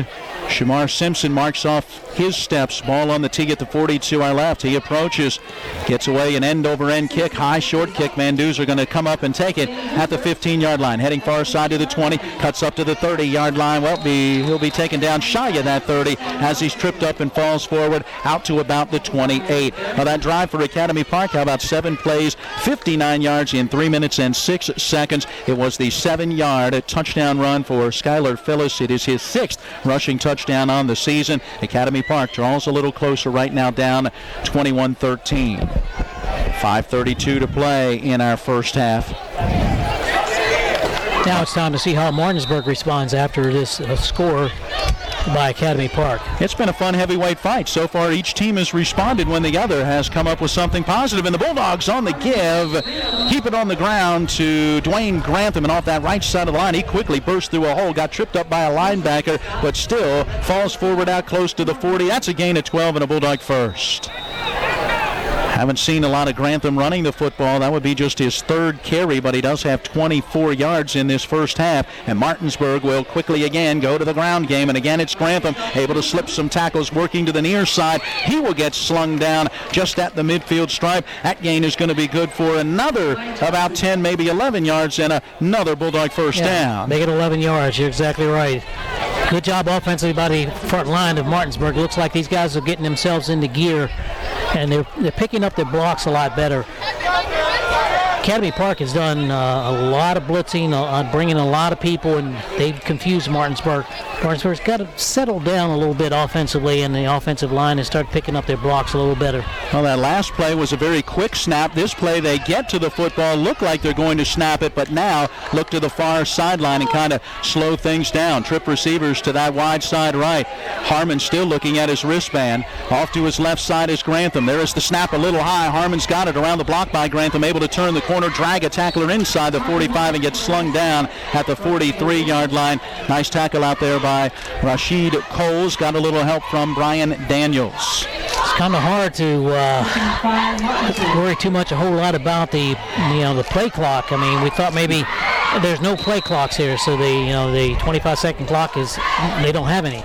So it's all the official keeps the time, and I've yet to see him look at his watch all night so far, but we'll keep it going.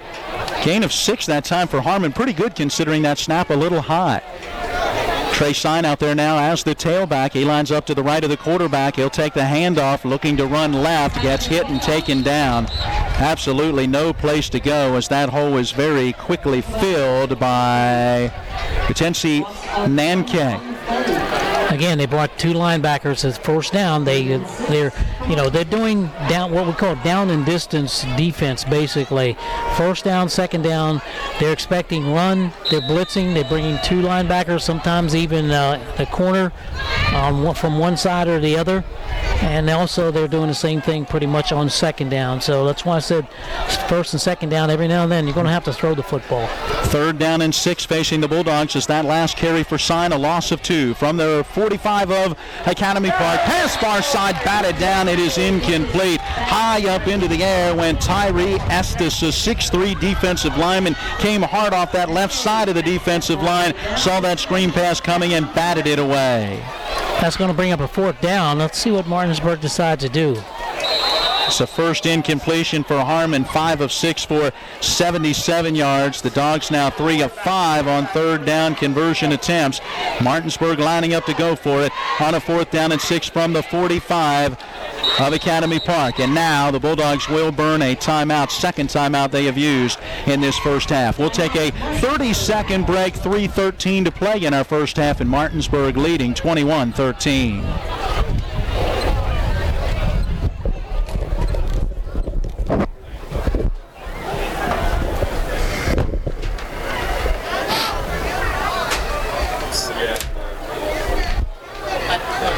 Yeah.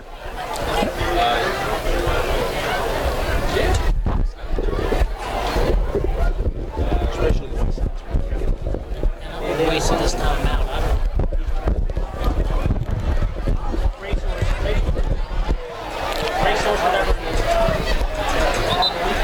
We welcome you back in to Knight Park Stadium. This facility established in 1982. We understand a little bit of renovation up here in the press box back in the 1990s. These two teams meeting now for the first time ever. About a 3.5 hour difference, depending on traffic, from Martinsburg to make their way here to Sharon Hills, Pennsylvania. Well, out of the timeout, Vic, we're getting just what we talked about in the break. You kind of expected Martinsburg to bring on the punting unit. Yeah. The only thing I didn't expect, I thought maybe they'd make a decision right away and try to save that timeout. Trey Sign back to punt the football away, averaging 40 yards a kick. A little bit of a controlled roll, gets it away, an end-over-end kick, and he goes in and out of the hands of a return man at about the 26-yard line. That was a nice job by one of the Academy Park players to turn around, just see it coming down, and decide, hey, I want to reach out and grab that football. I believe that was Devin Covert, may also have been Samad Moultrie. Either way, one of the two grabbed at it and was able to kind of hang on to that football. Well, I'll tell you, that's the kind that puts a lump in your throat there. Not a real smart play. It will be marked at, we'll call it the 28. So that punt really only covers about 17 yards, but that's one where Sign was looking to get it down and then let it bounce a little bit. But it was grabbed by an Academy Park player from their own 27 on 1st and 10. 3:04 to play in the half, down 21-13. Phyllis out of the gun has 3 receivers to his right, 1 to his left, a back to his right side as well. Skylar Phyllis taking that waist-high snap, looking deep along this near side. It is up for grabs, and it is overthrown and incomplete. Teddy Marshall stride for stride with the intended receiver, Jarek Wilcox, and the pass well overthrown. That's a good first down play. You try to go for a big one there, and they try to shoot for a long one there. Now you want to try to throw something underneath so you can get your receivers, try to get a catch and run situation. 2nd and 10 coming from their own 27. 2:57 on a stopped first half clock. We're in that second quarter. There is the snap, about knee high, quick throw far side, catch made, receiver hit, loses the football, and let's see if Martinsburg was able to come away with it. That pass caught on the far side by Edward Soloku, and then the Bulldogs defensive back able to knock it free, and it's picked up, I believe that might be Michael Boite. Yes, it is. Number 11, Michael Boite. So that will be a pass completion, and then the fumble. The completion will be virtually for no yards, and then the fumble recovery, and Martinsburg will take over again with outstanding field position. Second turnover for these Knights. Plenty of time, 2 minutes and 50 seconds to go here in the first half, leading 21-13. The thing is, now they've just got to be patient. You don't have to get it all here in one play. Out of the gun, Harmon awaiting the shotgun snap, has it back to his left side. That's Kearney. He'll pick up the blitz as the pass towards the goal line, caught by Gerard Bowie. He was wide open behind the defensive back. The safety did not have enough time to get over, and a perfectly thrown ball along this left side by Grant Harmon. Martinsburg goes for the jugular after the turnover and complete a 27-yard touchdown pass. On what down? First down. Yes, sir. Had the blitz on that time, and the cornerback, for some strange reason, never ran with him. And as you said, the safety couldn't get over there far enough and quick enough. So much for your theory of going for it on the first play. You know, given those kind of plays, you take them and run with it. Absolutely. Catlett for the extra point. It is up and it is good. 2 minutes, 42 seconds remaining in our first half. And we take a 60-second break with Martinsburg out in front now, 28-13.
Ready with the ensuing kickoff. Chris Catlett has it on the tee at the 42-yard right. He approaches. High end-over-end kick. Return man coming over. And actually the two return men kind of come together and battle for it at around the 10-yard line. Coming here to the near side, working his way up to about the 18-yard line. Eventually, Martinsburg is able to bring him down.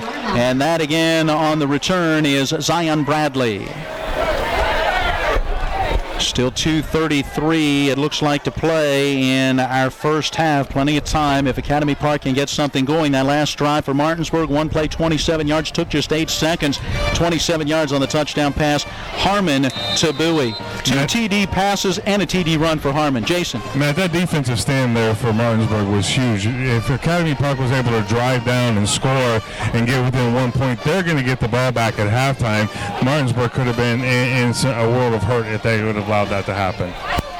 That turnover and the quick points. Martinsburg has 14 points on the board as a result of taking advantage of turnovers. Academy Park to the ground game. First down from their own 19. Hand off to the tailback off the right side of the line. He's going to move across the 25 to about the 26. That looked to be Darren Gibley on that run. Trey Sign and Dwayne Grantham on the tackle for Martinsburg. We're down to 2 minutes and 10 seconds on the running clock.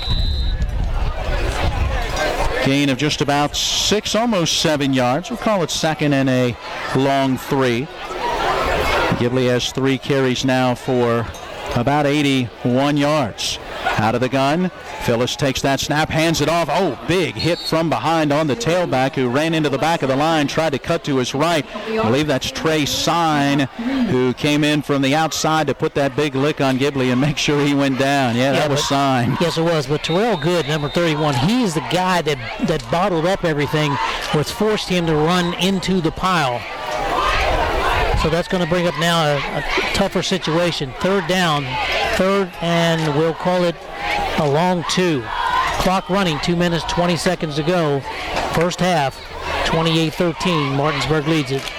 Big third down opportunity here. Hand off to the tailback. Met in the hole. He's not going to get that first down as Martinsburg able to get a stalemate at the line of scrimmage. Looked like a tiny hole for the back to get through, but it closed quickly, and he goes down. Gibley stopped short of what he needed for the first down. And for some strange reason here, very quickly, they jump into a punt formation, Academy.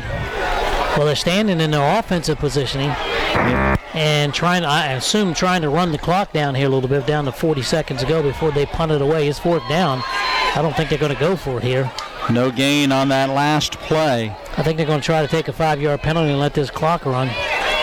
Down to 33, it looks like 32 seconds, and now a timeout will be taken. So rather than take the penalty, Academy Park head coach Jason Boszewski calls for the timeout. Stops that clock at 32 seconds. Martinsburg in front, 28-13. And let's see if they'll go after this punt or if they'll try to set up the return. Remember, a blocked punt already for the Dogs in this first half. Well, I think they'll probably sick Barrett on it. If anybody can block a punt, it's him. But, yeah, this is something, again, you might want to seriously think about, because this would be a backbreaker to them if he blocked another punt or had him shank one. You've still got plenty of time. You're still going to have about enough for 2, maybe 3 more plays before the half, even after the punt. Coming up at the half, we'll have some brief analysis from here at the field before sending it back to Matt Crawford in the studio. He's got highlights from our first half as well as scores from around the Eastern Panhandle Athletic Conference and the Mountain State of West Virginia. Then we'll come back with some stats and get you into our second half of action, all on our halftime show. Well, it looks like the punting unit is on. There is the snap back, and this time the punt is out of there. That's Hayes who got it away, and it's an end-over-end kick. Going to bounce down inside the Bulldog 40 and will be touched dead, it looks like, at about the 36-yard line, and that punt covers 36 yards with no return. 36-yard line, 20 seconds left. So Martinsburg with 1 timeout and 20 seconds left in a 28-13 lead. I've got the feeling that in this case you're probably happy, right? You maybe make a long pass, try to make something happen, otherwise go into the locker room with the lead. I think you just hand the ball off and let the clock run and go in halftime with the lead. Just protect the football. Don't fumble the football. Yeah, 2 costly turnovers in the early going of this one for Academy Park, helping to lead to a pair of Martinsburg scores. So from the 36-yard line, their own 36, Bulldog football on 1st and 10. They'll line up 3 receivers very wide here to this left side. There is the snap, and the quarterback, Harmon, going to run it off that right side. Penalty marker down as Harmon gets out close to the 40-yard line, or excuse me, that would be the 45-yard line, but I think this one's coming back. Yep, there it is. Hold Martinsburg pretty much right at the line of scrimmage. Academy Park, I'm sure, will take that one. -10 on the hold would be just the second penalty, 15 yards in this first half on Martinsburg. Well, it's been a well-played, clean football game, and officials have, I guess they've earned their money. Haven't thrown that flag very often here tonight, but it has been. I mean, when a lot of times when you see holdings and, that type of thing go on, a lot of times they're pretty obvious, but it's been pretty obvious. This has been a well-played, clean football game. It is a penalty that occurred pretty much right at the line of scrimmage, so it's going to be 10 yards back, setting up now a 1st down and 20 from their own 26.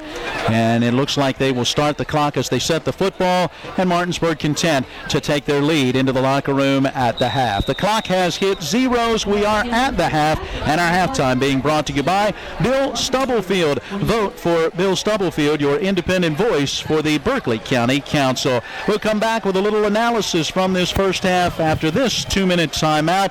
At the break here in Sharon Hills, Pennsylvania, it's Martinsburg at 28, Academy Park 13.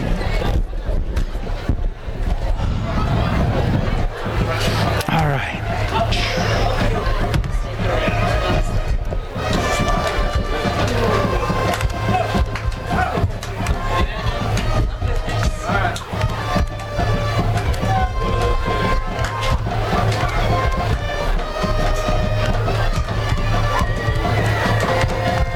Sorry, Jason, I apologize. I'm realizing now I did not send it down. I didn't see you in the mix there. That's just totally my fault. I apologize. We'll see if we can get your comments when we come back. Coming out of the timeout or out of the halftime. Again, my apologies. That was just stupidity on my part.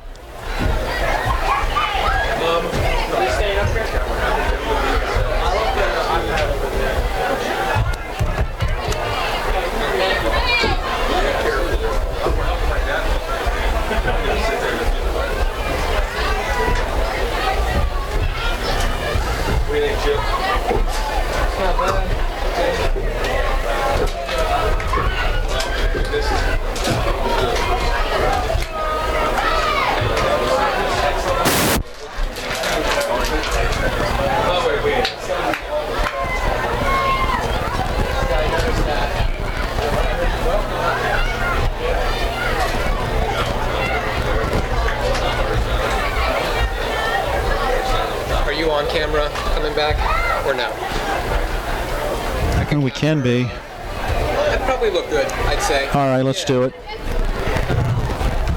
Let me work my way this direction. We're about 10 seconds away. Sorry.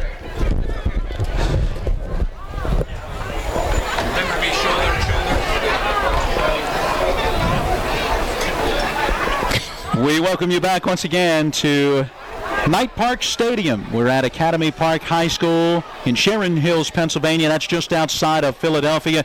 And Vic, we have been, well, entertained by two very good teams here in this first half. Along with Vic Holmes, I'm Matt Miller. Jason Colrick down on the sideline. We'll check in with him momentarily. We've got back at the studio Matt Crawford, and Chip Rittenhouse is our cameraman for TV10. Vic, your thoughts on this first half as Martinsburg has used two big turnovers to set them up in good field position to have this halftime lead. Well, you're right. Entertaining is exactly the expression I would use. It's been a very, very good football game. It's been between two teams who do things very, very well, well blocked, and we've seen defensively both teams play very, very well.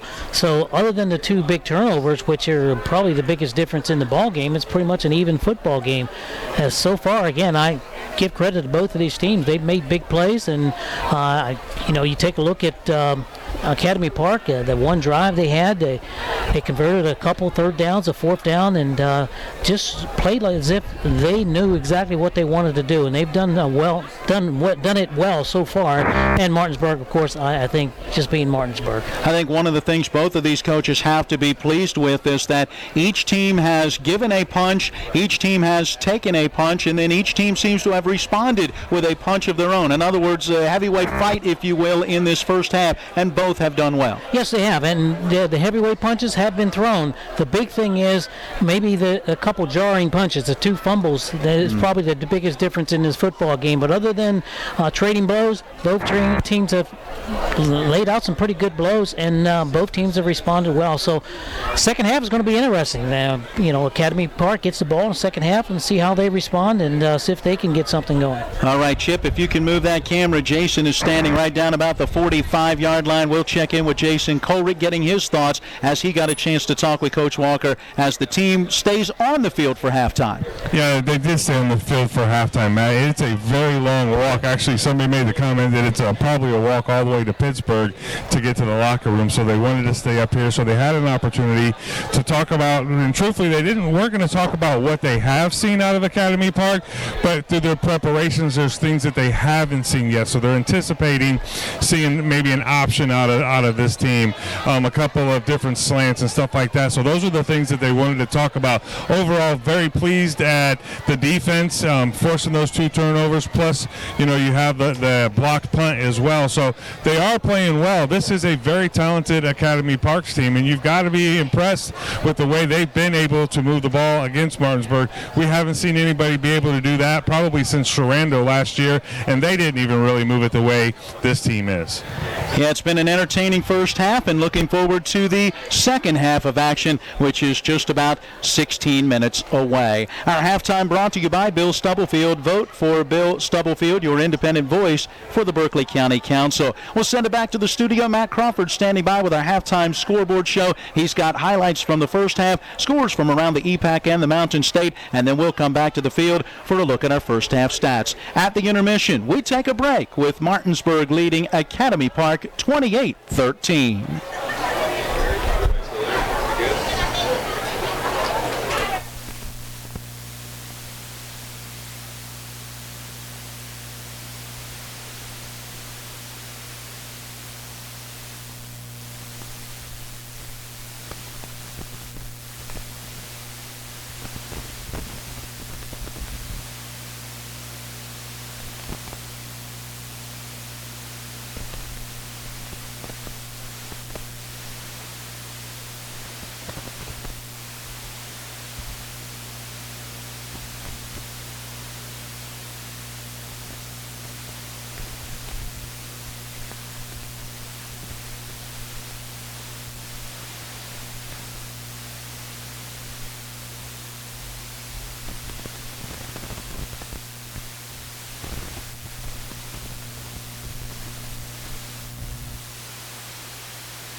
Yes. Yep.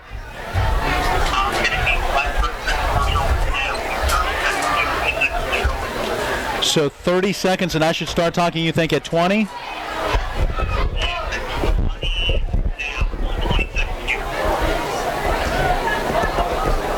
But again, we're about an 8-second delay.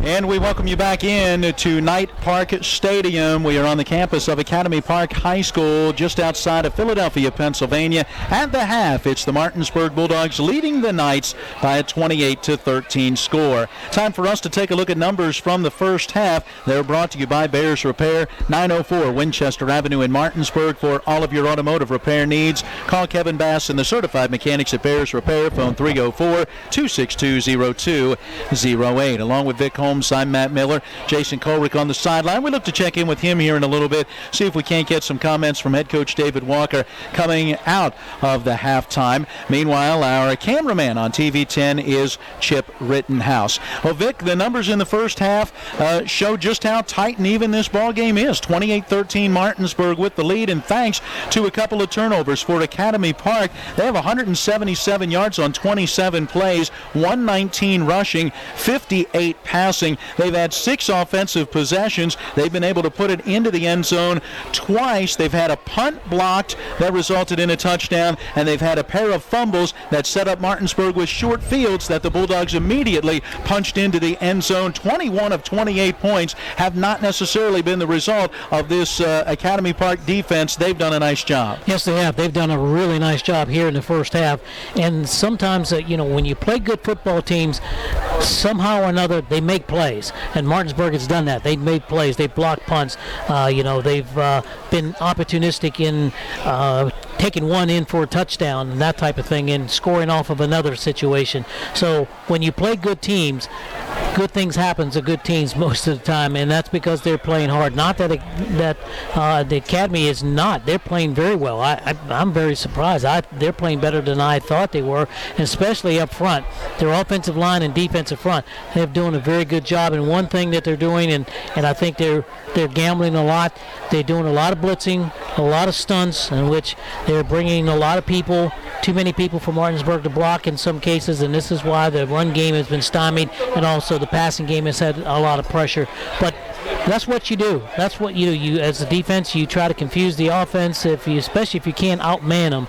But this, so far, has been a really good football game. Academy Park has been penalized just once for 5 yards. We've got them at 7 first downs. Breaking down some individual numbers, leading the ground game, 5 carries, 84 yards, including a 76-yard touchdown run, is Darren Gibley. Throwing the football, starting quarterback Skylar Phyllis, 6 of 9 passing for 58 yards. Running the football, Phyllis has carried 6 times for 20 yards, including a 7-yard touchdown run. Leading the receiving corps, a couple of catches for 33 yards for Edward Soloku. Now for the Martinsburg Bulldogs. In the first half, 23 plays, 172 yards, 104 passing, 68 rushing. Martinsburg has had 9 first downs, penalized twice for 15 yards, and they've been able to put it in the end zone 3 times on really 5 possessions. As the 6th possession, they took the football into the locker room at the half. Well, before we continue with the Martinsburg stats, Jason has Coach Walker down on the sideline. Let's check in. Coach, thanks for joining me late. Just real quick, your thoughts on the first half. It's a good football game. They've got a nice team. They've got a lot of really good athletes. They've made some big plays, and we just got to buckle down and play another half. You got to like the way that your team bounced back after they were able to score that long touchdown. Well, I mean, anytime you're playing a good team, you're going to face adversity, and we faced it a few times late. I think we responded pretty well, but we want to face it again. So it's far from over. We've still got a lot of ball here. Let to play. Well, I'm going to let you get back to your team. Coach, thanks for joining us late. Thank you. There you go, Matt. He's a little better late than never there. Absolutely.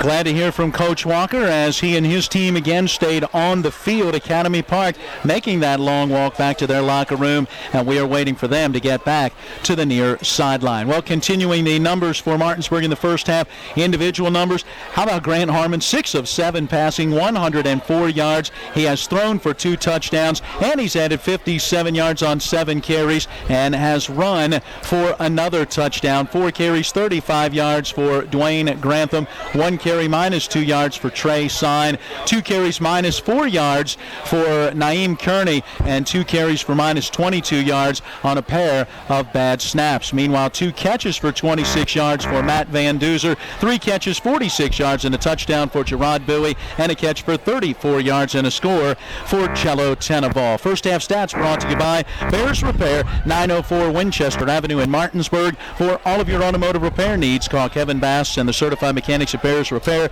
Phone 304-262-0208. And our halftime, a service of Bill Stubblefield. Vote for Bill Stubblefield, your independent voice for the Berkeley County Council. Well, a reminder to tune in tomorrow for college football. It will be Kansas State at West Virginia. The pregame begins at 12 noon. The kickoff set for 3:30. It's a Stripe the Stadium day in Morgantown as the Mountaineers play their Big 12 opener. Then at 9 o'clock tomorrow evening, we will join Stanford at Oregon in Pac-10 play. On Sunday, it's an NFL doubleheader. The Green Bay Packers visit Washington to face the Redskins. The pregame at 11, kickoff at 1. And then Sunday night football, the New England Patriots in Detroit. They face the Lions. Coverage begins from Westwood One Radio Sports at 7:30. Academy Park just now coming from the locker room as we can see them off in the distance, making their way towards the football field, still needing to cross the track and then work their way across the field to the near sideline. 3 minutes are put onto the clock, and now that 3-minute window begins to wind down as it gives now an extra moment of time for players to stretch. It's been within, the last decade or so that they have added that extra 3-minute window for stretching, and not 100% sure, why the change made from what used to just be, here's your allotted halftime, divvy it up wisely and be ready to play. Well, I think part of that is, for example, tonight, that's a hike to the locker room. That's one of the reasons why, and I think the fact that you're taking part of the halftime that you're trying to spend with your team.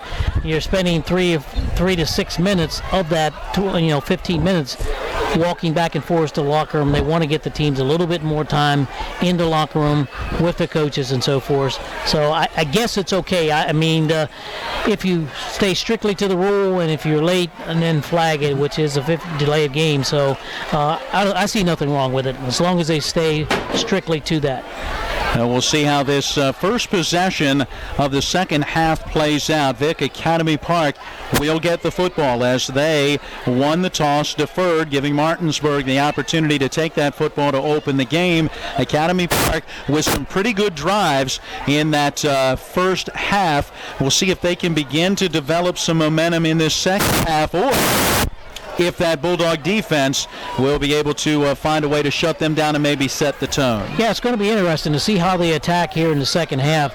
They're down a couple scores, and I'm sure as far as statistics are concerned, they have not been this far down in a ball game starting in the second half so far this year, and they're still undefeated. So it's going to be interesting to see whether they panic or see if they relax and see if they can work their way back into this ball game. They're far from out of the game. 2 scores is, anything can happen. If you've seen Martinsburg has gotten 2 scores just in the kicking game, so anything can happen. So it'll be interesting just to see how they attack this second half as far as what they're going to do offensively and defensively. Third quarter has been a pretty good quarter for these Knights as Academy Park has outscored opponents 34-13 in that third quarter. Martinsburg, though, has not given up a third quarter point. They have outscored opponents 56-0 in this third quarter. And the fourth quarter, well, Academy Park has not necessarily fared well. Outscored 22-8 in that fourth quarter. And the Bulldogs have only outscored opponents 8-6 in the fourth quarter, albeit I think every one of those fourth quarters was a running clock. Yeah, it was a running clock, and plus you had a lot of substitutes in the ball game, and Martinsburg doing the best it can to control the score as much as possible. So that's kind of a misnomer there. Final seconds ticking off of that warm-up clock, and we are just about ready to get our second half underway. 28-13 is the lead for Martinsburg as the Bulldogs look to make it 33 consecutive wins. That would be a brand new mark for this Bulldog program. They won 32 straight in 2010-11 and then had that streak snapped at Westminster, Maryland in 2012, looking to make it 33 wins in a row with a victory here today. And Vic, when you look at the Bulldogs record since 2010, 105 wins, just 7 losses in 112 games, and 5 of those 7 losses have come to out-of-state opponents. At Westminster in 2012, at Tuscarora in 2013, at home against Tuscarora in 2014, versus H.D. Woodson out of D.C. in 2015, and at Sharando in 2015. The only 2 in-state losses, playoff losses at Capital. No, to say the least, I mean, that's just phenomenal. I don't care what state you're in, what level you're in, whether you're Class A, AA, AAA, if you're in another stage, 4, 5A, whatever, that's just phenomenal. And I don't care what you say, nobody else is doing it. Let's put it that way. So that should tell you something right there. Second half getting ready to start here, Matt. Again, we talked about the aspect of let's see how this team of the Knights, let's see how they attack this second half. Let's see if they try to go for the juggler here and try to get back in this ball game in one possession. And a lot of teams will do that, try to do too much in the first possession out in the second half. Return man deep to each side as Chris Catlett approaches, gets away a deep bend over end kick, taking it about the 12-yard line. The return man up the middle of the field across the 20, a little stutter step, works his way to the 25 and out to the 30, make it about the 32-yard line. And it looked like that return from, I believe it's number 3, and it is. He is the wideout and also defensive back, the junior Barry Brown. Now, Brown's a good one, had an 87-yard kick return for touchdown earlier in this season. Martinsburg has done a nice job being able to bottle him up in those kick returns. So from their own 31, 1st and 10 coming, Academy Park football. They'll come to the line, sending 2 receivers to each side of the formation. Out there as the tailback is Devin Covert. He'll be to the left of the quarterback as Skylar Phyllis, the senior, looks to the near sideline and now is ready to go. Gives a little instruction to his tailback, and there comes the snap. Martinsburg coming on the blitz, and they're going to get to the quarterback, rolling to the near side. Phyllis still looking, and down he goes. R.J. Barrett able to jump on his back from behind and wrestle him down. Let's see where they mark his progress. Looks like about the 28 where he stepped out of bounds, -3. Asa Gaskin Creamer also in on the play that time, applying pressure. Plus they're getting a lot of pressure also from the backside there. Coming was Brittner. So a lot of pressure defensively. Just ran out of room here to sideline, tried to turn it up. 2nd down and 13. We're in the third quarter, just starting third quarter, 11 minutes, 15 seconds to go. Martinsburg leads at 28-13. Academy Park taking their time, breaking the huddle, coming to the line. Sending a couple of receivers out to the left. A very wide split with a tight end here to this near side, and they fake the handoff, and Phyllis, the quarterback, keeps it, bowling his way forward. Going to get back to the line of scrimmage and another yard or 2. Gain of close to 5 should bring up 3rd and 8. I think that was Benarski on the tackle there along with Lucas for Martinsburg. And again, so far, a little bit surprising here. We thought maybe Academy would come out and maybe put it in the air a little bit more here, especially on 1st down, and try to make something happen. But I think they're doing the right thing.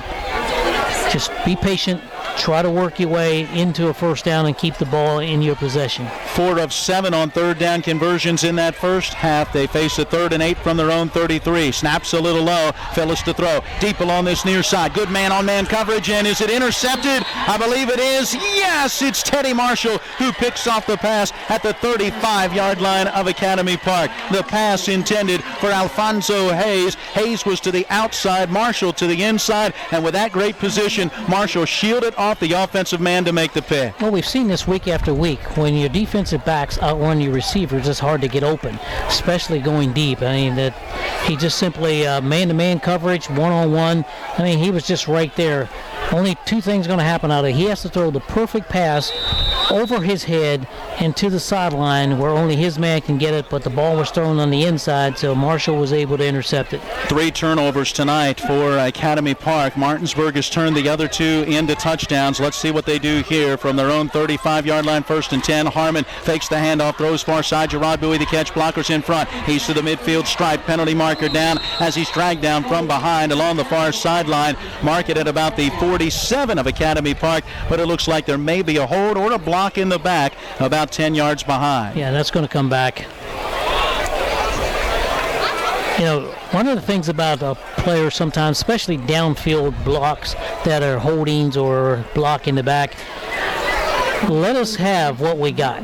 If we made 2 yards, give us 2 yards. Don't take us back 10 or 15 yards.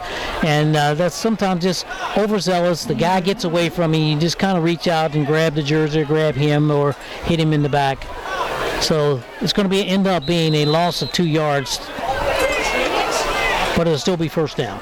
Yeah, so first down and a long 11, a short 12 after a gain of about 8, and then the penalty gets marked off from there. So first down 12, pistol formation. Looks like Grantham in the backfield behind Harmon. Again, 2 receivers each way. Grantham now moves up beside of Harmon. He'll be a lead blocker. Harmon off the right side of the line, working his way through some traffic. Slips through a tackle. He's got the first down as he works out beyond the 45, mark him close to the 49. Well, now Martinsburg can do what Martinsburg wants to do, and that is control the football. Just a simple run play. I mean, there's really no fake there. Harmon just took the football and just basically went off the right side. And he's going to run the ball more than he's going to hand it off because he likes running the football. He's an excellent runner. He has good vision, sees the field very well. He's now got 8 carries, had 57 yards in that first half. Add in the 15 yards here. He's up to 72 rushing yards. Rolling near side, going to let that pass go. Gerard Bowie, the catch, works to the sideline, shoved out of bounds along the near side by Daniel Dogan. Dogan able to force him out shy of the 40, call it the 42, and that gain is going to be good for just about 9 yards. That's a real simple play, a little ball fake to the right side and turn back and throw back to your slot man, Bowie, on that play. It looks really, really simple, but Harmon makes it look good. He really does. He is continuing to throw it well. 2nd down and 1. 3 receivers out to the right. There's that screen far side. Van Duzer the catch. Nobody out there. Great blocking as he'll get to the sideline inside the 30. Spun around and taken out of bounds. Mark him, it looks like, at the 25. And again, Harmon getting the ball out there so quickly, and a good block out there on the corner by Gerard Bowie. So when that cornerback comes up and he just kicks him to the outside and the ball carrier runs to his inside, it's positive yardage.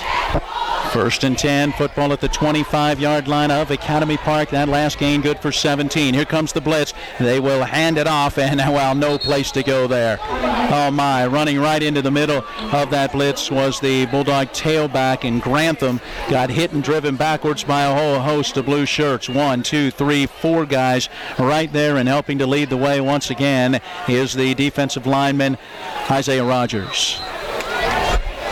That's that first down run situation again. Back to the 26. We'll call it 2nd down and 11.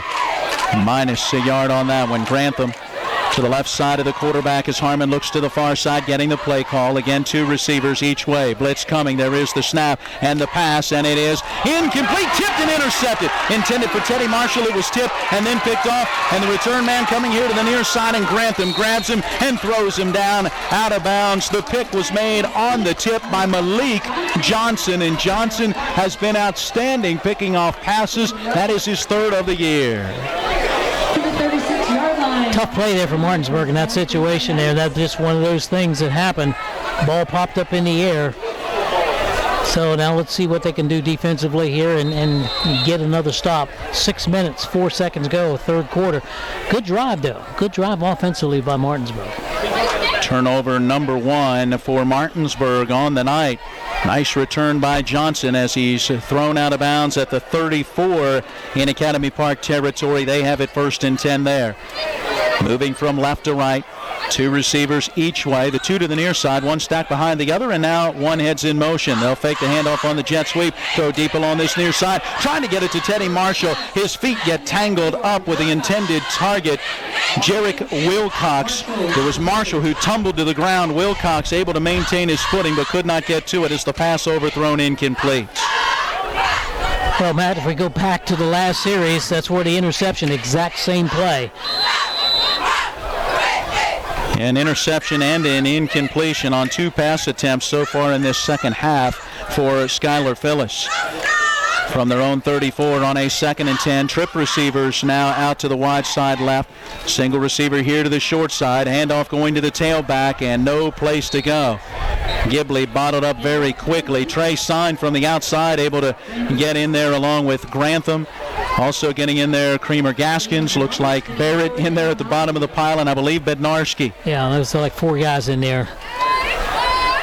So going to bring up a 3rd and long. 3rd down and 9. Ball's on the 35-yard line. Boy, that is a hard-fought yard. Yes, it was. They are 4 of 8 on 3rd down conversions. Gibley had that big 76-yard touchdown run in the first half. He's at 6 carries now for 85 yards. On 3rd down and 9 again, 3 receivers left, a single receiver right. The back to the left of the quarterback as Phyllis barks out the signals. Rolling to that far side, looking. He's going to throw back over the middle. That's a wounded duck, a wobbler, and it's going to be tipped and eventually falls down to the ground and incomplete. Wow, Chilo Tenebo along with Grant Harmon were there. Also, Barry Brown was back there along with another couple of players, including Edward Soloku, and can't quite get the last guy to turn. I think that's 16. That's Alfonso Hayes. There ultimately ended up 5 guys, 3 for Academy Park and 2 for Martinsburg, battling for that jump ball. That was a tough throw. Yeah. He rolled to his left and threw back to the right hash mark. Punting unit has come on. Again, it's Hayes who will look to get this punt out of there. Awaiting the snap back near his 20, and he does get it away. That kick is going to bounce along the near side and take a nice roll for Academy Park all the way down to the 20-yard line, and the punt will cover 45 yards. Now that's just what they wanted, as it at least gives the defense plenty of field to defend with 6:48 to play in our 3rd quarter. Still 28-13. Academy Park, 2 second-half possessions so far. They have turned 1 over on an interception. This time around had to punt. Martinsburg turned it over on an interception on their first second-half possession. Let's see what they do here, starting at their own 20. On 1st down with the ball on the near side hash mark, 2 receivers head each way. Grant Harmon has gone all the way at quarterback tonight in this one for the Bulldogs. Looks like Naeem Kearney out there now as the tailback. He's to the right of the quarterback. There is the snap back. Handoff to Kearney coming here to the near side. He'll get to the sideline. Penalty marker down as he spins away from a tackler at the 30. Stays in bounds along the near side. Oh, they'll say he stepped out at the 40. Doesn't matter. This one is coming back as there's a penalty marker down behind. A penalty marker down behind the play. Pardon us for some outside interference breaking in there. Wait and see where they're going to mark this one from. They have the flag down out at about the 34. That would be 14 yards into the run. So another 10-yard penalty, 4 penalties, 35 yards unofficially called on Martinsburg. But it will come from the spot of the foul. So as they back it up, Martinsburg will have 1st down all over again and should have right around a 1st and 6. Football set down at the 24. They've got to get to the 30-yard line to be able to get that 1st down. 28-13 Martinsburg. That was the score at the half. Bulldogs second half possession. Snap aside over the head of the quarterback. Trying to get it Trying to pick it up was Harmon, could not do it. It went through his hands, but luckily for the Bulldogs, it's Naeem Kearney, the tailback, who was able to get back and get to that football, but all the way back at the 10-yard line, a loss of 14 yards. I'll tell you, the sad part about that for the Knights, they had an opportunity just to fall on the football, but instead they tried to pick it up and run with it, and that happens so often. That ball takes funny bounces, and a ball with points on it, doesn't roll real well, and he just mistimed it. That would have been a really a big lift for the Knights. But instead, Martinsburg has a long way to go here, but second down and 21. Well, and now there's movement along that offensive front line as there was a little bit of a delay in getting that snap back there. We've had A.J. Brenniger snapping. Looks like Pearson out there now snapping as Martinsburg has had some issues here tonight with those snaps. We check in with Jason on the sidelines, brought to you by Mike Folk for State Senate District 16, accountable, ethical, responsible. I was getting ready to mention the fact that they did switch centers. This is something that Martinsburg hasn't had problems with over the last few years. And tonight they did change, but now they're back with Pearson.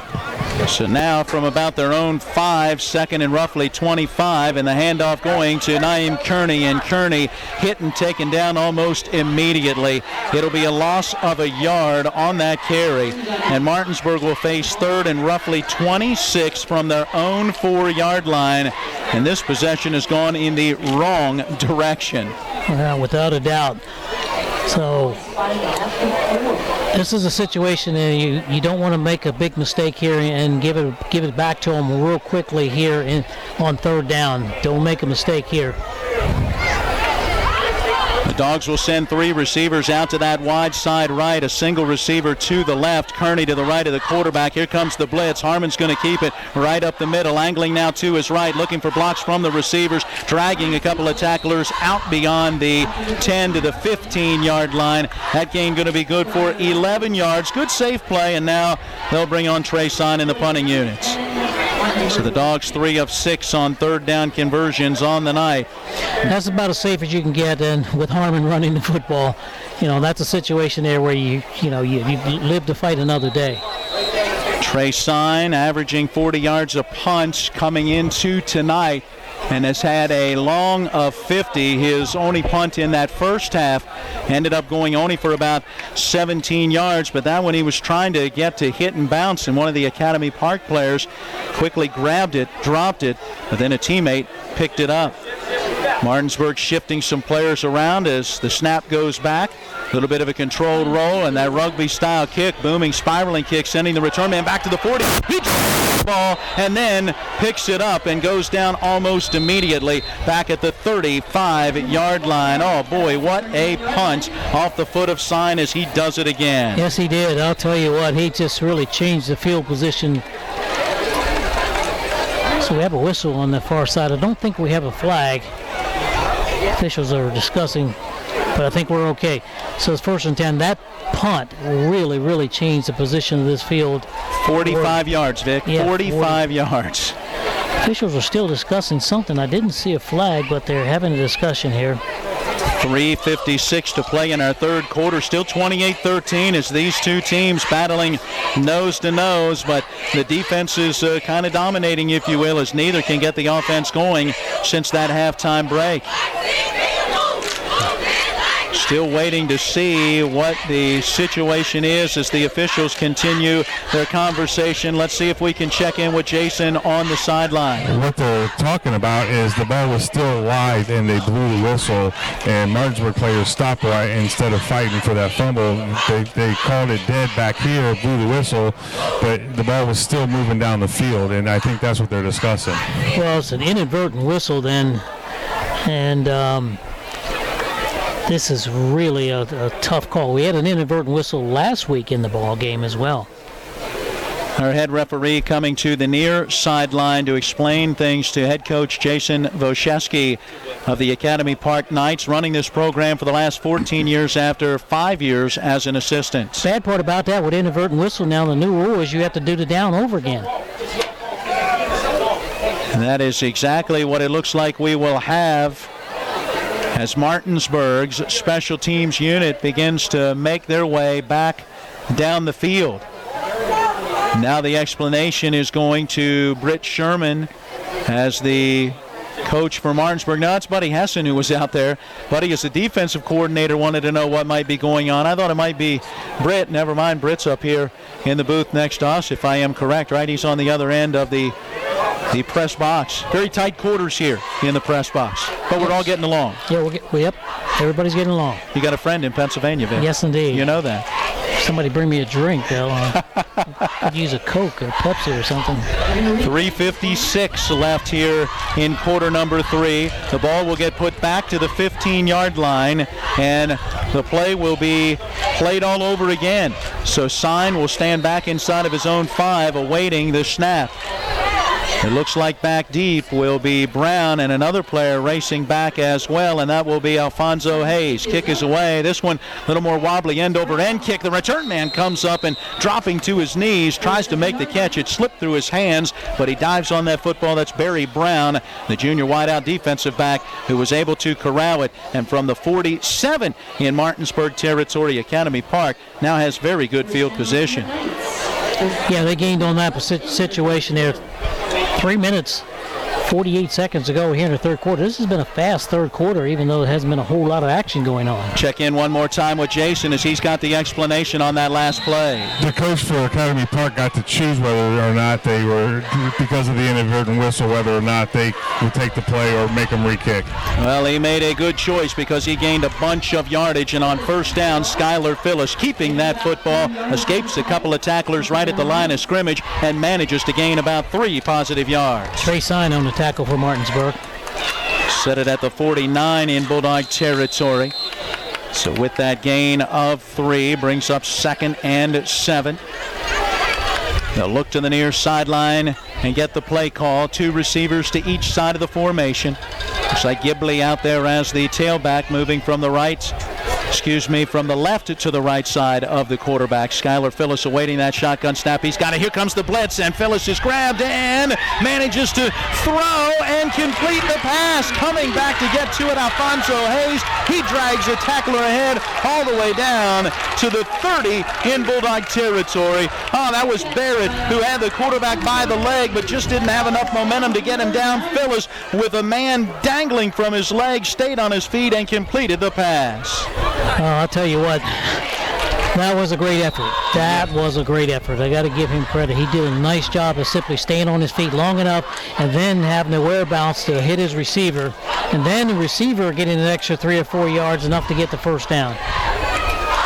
First down of this second half, 8th of the ball game now for the Knights. That was a gain of 18, and the snap goes through the hands of Phyllis. He plays it on a bounce, heading to the far side. Grant Harmon, the free safety, out there able to grab him and eventually bring him down. That'll be a loss on the play. Back outside the 35 to the 36, minus 5 yards. Again, if you got Harmon on the play, you figure you got the edge, and that's what happened on that play. Quarterback on quarterback, and Harmon makes the great play, bringing him down. Kept him in bounds as well. 2 minutes, 6 seconds and counting on that third quarter clock, and Dwayne Grantham, a little shaken up, goes off to that far sideline. 2nd and 15 coming now for Academy Park. 3 receivers here to the wide side right. Gibley switching around to the right side of the quarterback. Skylar Phyllis awaiting that shotgun snap. He's got it helmet high, controlled roll here to the near side. Going to throw it deep along this near side, and that's going to be a jump ball and in and out of the hands of the intended receiver. A little hand-to-hand combat between Nathan Schweinbraten, the outside linebacker for the Bulldogs, and the intended target, Alfonso Hayes, for Academy Park, and it ended up going through the hands of Hayes, incomplete. That was enough one-hand push by the receiver for a flag. That should have been an offensive pass interference, catch or no catch. Instead, they let him play, and with the incompletion inside the 5-yard line, it brings up a 3rd down and 15. And Vic, this may be 3rd and 4th down. I think so. We're at 1 minute and 39 seconds go in the third quarter, and they feel like they can move the football, and they've stopped Martinsburg the last couple of series, so you're probably right. They will line up with 2 receivers each way. Phyllis taking the shotgun snap, gives to Gibley. It's a little end around. Football's loose. It's knocked away from Brown. Still loose all the way back at the Martinsburg 40-yard line. Picked up by a Bulldog. That's Asa Creamer Gaskin, the defensive end, who scoops it up. And the Martinsburg Bulldogs have it on the Academy Park 4th turnover of the night. Dog football at the night 34. Well, a lot of people are probably saying, what did they run that play for? Why did they run that reverse thing? They haven't run it all night. I think it was a good call. It's just a good call. It's just good defense by Martinsburg. They penetrated and forced the fumble back there in the backfield. So many times you got flow going one direction. All of a sudden, you got it going in one direction. You hand the ball off and come back the other direction on the reverse. Martinsburg just snuffed that one out.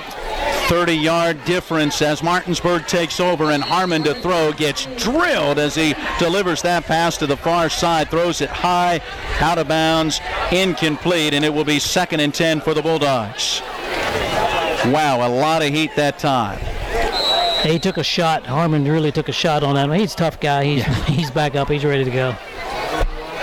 With the football at the 34 in night territory, 2nd down and 10. 3 receivers to this wide side left, a single receiver to the right. That's Trey Sign out there as the tailback. Vic, you talked about it in the pregame. This is a team that likes to bring the pressure, and Academy Park has done that, and here they come again. Running a little option, it looked like, to that far side. Good block by Sign. Harmon leaps over a tackler, stays in bounds along the far side. Looks like he's down inside the 20. Yep, down to the 19-yard line. Boy, that's some very good running and a good block by Sign. Well, I'll tell you what, that was just a real good running, as you said. A beautiful job of simply staying in bounds, getting those extra 3 or 4 yards to get that first down. 12 first downs now for Martinsburg. That ball is at the 19-yard line. And the gain good for 15 yards for Harmon. Back a yard behind him and to his right. That's Sign back out there. 3 receivers again to the left. Harmon getting the play call from the sideline. Looks at the wristband. Now barks out the signals. Takes the helmet high snap. Running to his right. Gets met and taken down. Virtually no gain on the play. Brought down at the line of scrimmage. It will bring up 2nd and 10 from the 19 of Academy Park. Deepest penetration for Martinsburg in this second half. They got to the 26 of the Knights back on that opening possession of the third quarter before the INT. 50 seconds ago here in the third quarter, 28-13. Martinsburg leads it here. An opportunity to try to get in the end zone again here. Again, 3 receivers to the wide side left. There is the snap and the handoff to Sign. Penalty marker down as Sign breaks into the secondary. Tripped up by a defensive back, falling forward down inside the 10 to the 6-yard line. But hold on, penalty marker down. Looked like right back at the line where it might be some kind of a procedure or movement type penalty. Not sure. It's going to go against Martinsburg, either offsides or illegal procedure lined up in the neutral zone. Yeah. A motion of some sort as we get -5 for that motion penalty on the Bulldogs. Looking back through my stat sheet, I would have that as the 4th penalty of the second half, 6th of the game for 45 yards now against the Bulldogs. That's going to move it back to the, looks like, 24-yard line. Really the 25, as they lost an extra yard there in that exchange. 2nd down, close to 16. Down to 30 seconds and counting in our third quarter. 28-13, the Martinsburg advantage. That's where we were at the half. There is the snap. Harmon hands it off. Sign slips to a tackle at the line of scrimmage. Moving forward, gets inside the 20 and taken down close to the 16-yard line. That's a good gain of 10 yards. Yeah, that's a good hard run there by Sign as well. So final play of the third quarter. Martinsburg will face 3rd down and relatively long as we head to quarter number 4. We'll be back after this 60-second break with Martinsburg out in front, 28-13.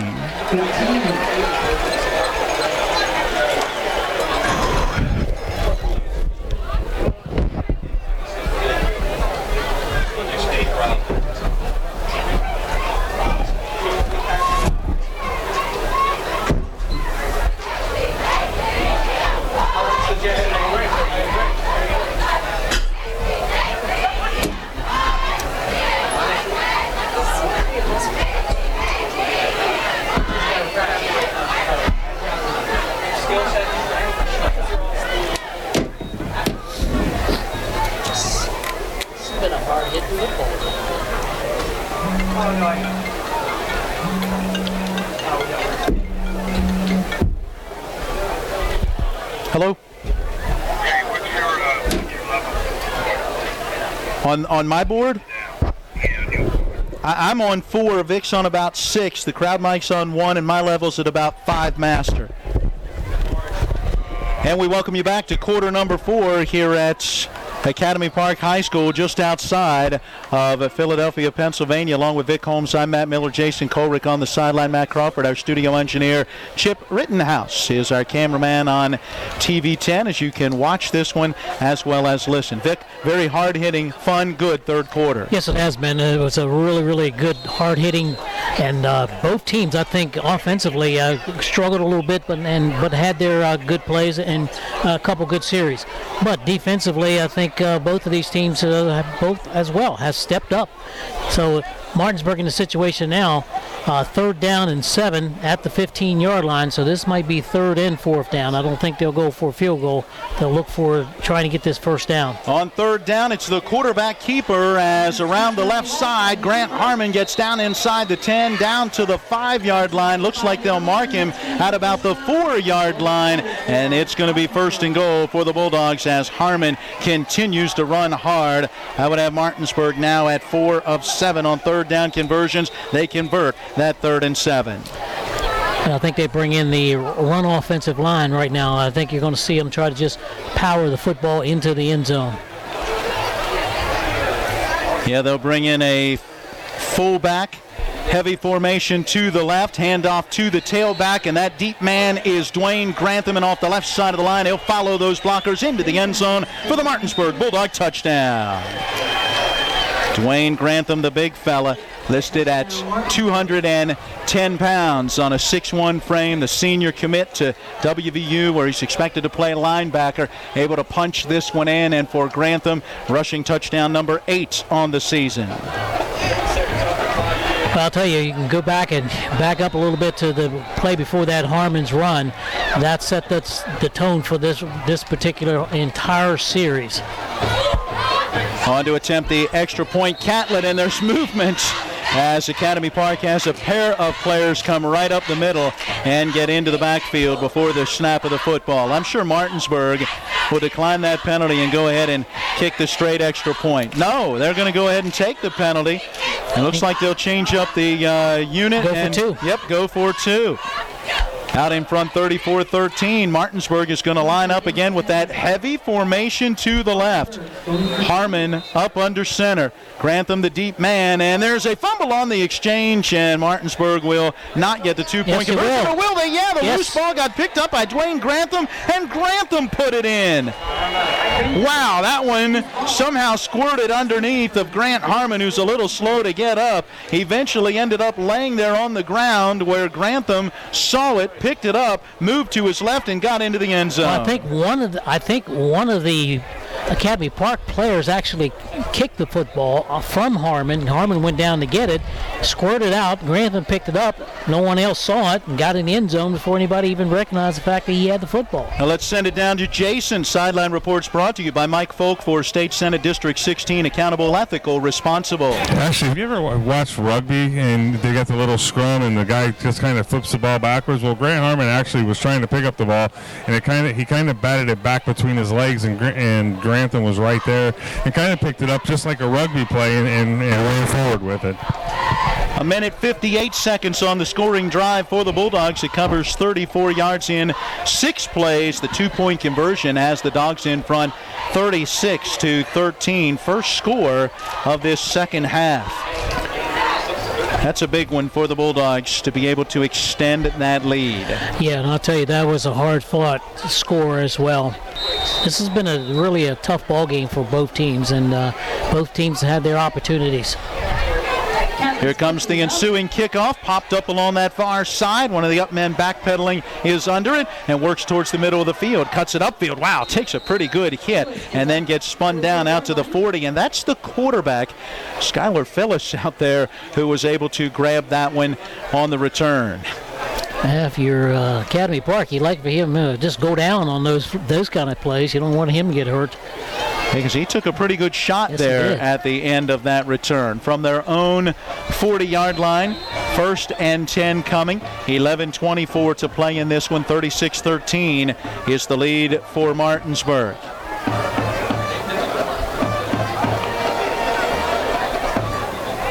Still working on adjusting some of our volumes as we continue through the broadcast here tonight. Our second night on TV 10. Working here from Philadelphia. Great job, everyone involved to make this happen. 2 receivers each way. Back to throw. Phyllis sends it out near side and overthrows the intended target. At the end of the play, Trey Sign kind of wrapped up a little bit with Devin Covert. And a nice job for the 2 to kind of get untangled without any further activity at the end of that play. Yeah. Again, it's a situation where if you're a academy, if you're Park, you've got to just kind of look and try to dip and dunk, because you're not going to get the big one downfield. Martinsburg's not going to allow that, so you got to work on catch and runs instead of a long pass downfield.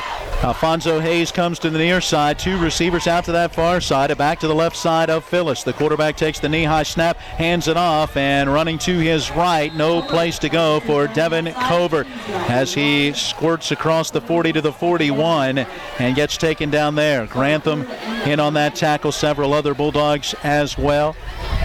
Well, they move his back. Now, looks like it's no gain on the play.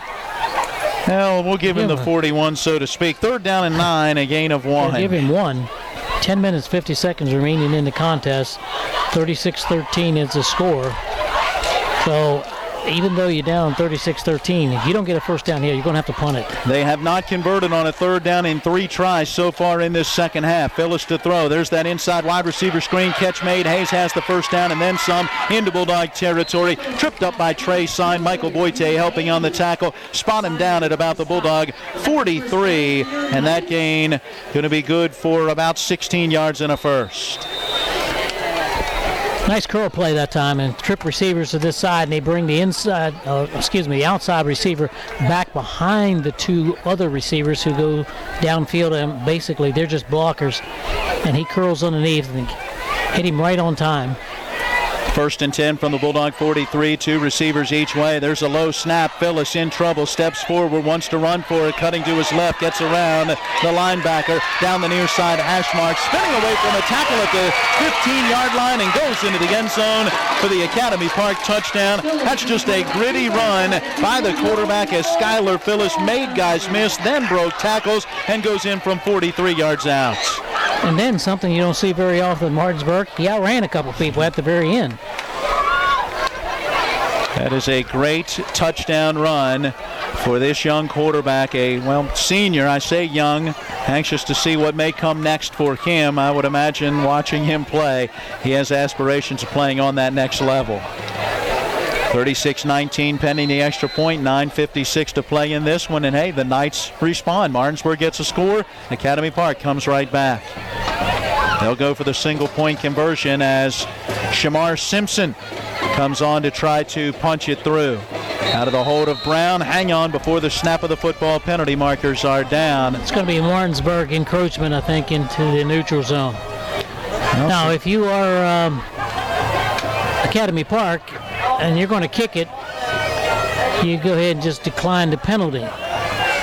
Looks like they're going to play what Martinsburg played, and that is 2. Yep, let's go for 2. They moved the ball half the distance, so it'll be at the 1.5-yard line. So you may as well go for it then. The fact that it's 36-19, you go ahead and go for the 2 points. You're only a yard and a half away. So the offensive unit comes back on as Academy Park will go for 2. They've been pretty good at it on the year, as coming into this one had conversions on, I believe it was 4 of 6 attempts. It'll be Covert in the backfield as Phyllis this time is going to go up under center, and now a penalty marker is down. That may be a delay of game. Yes, it is. Should be. Dead ball. Delay a game. Now you're going to have to kick the extra point. So -5 on the delay. Now you're going to have to kick it. Academy Park now going to bring the kick unit back out. Shamar Simpson This, though, makes it a little bit longer. Yeah, this makes it a short field goal now.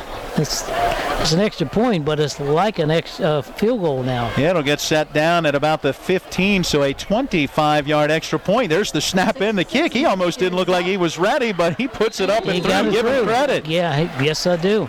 Oh, wow.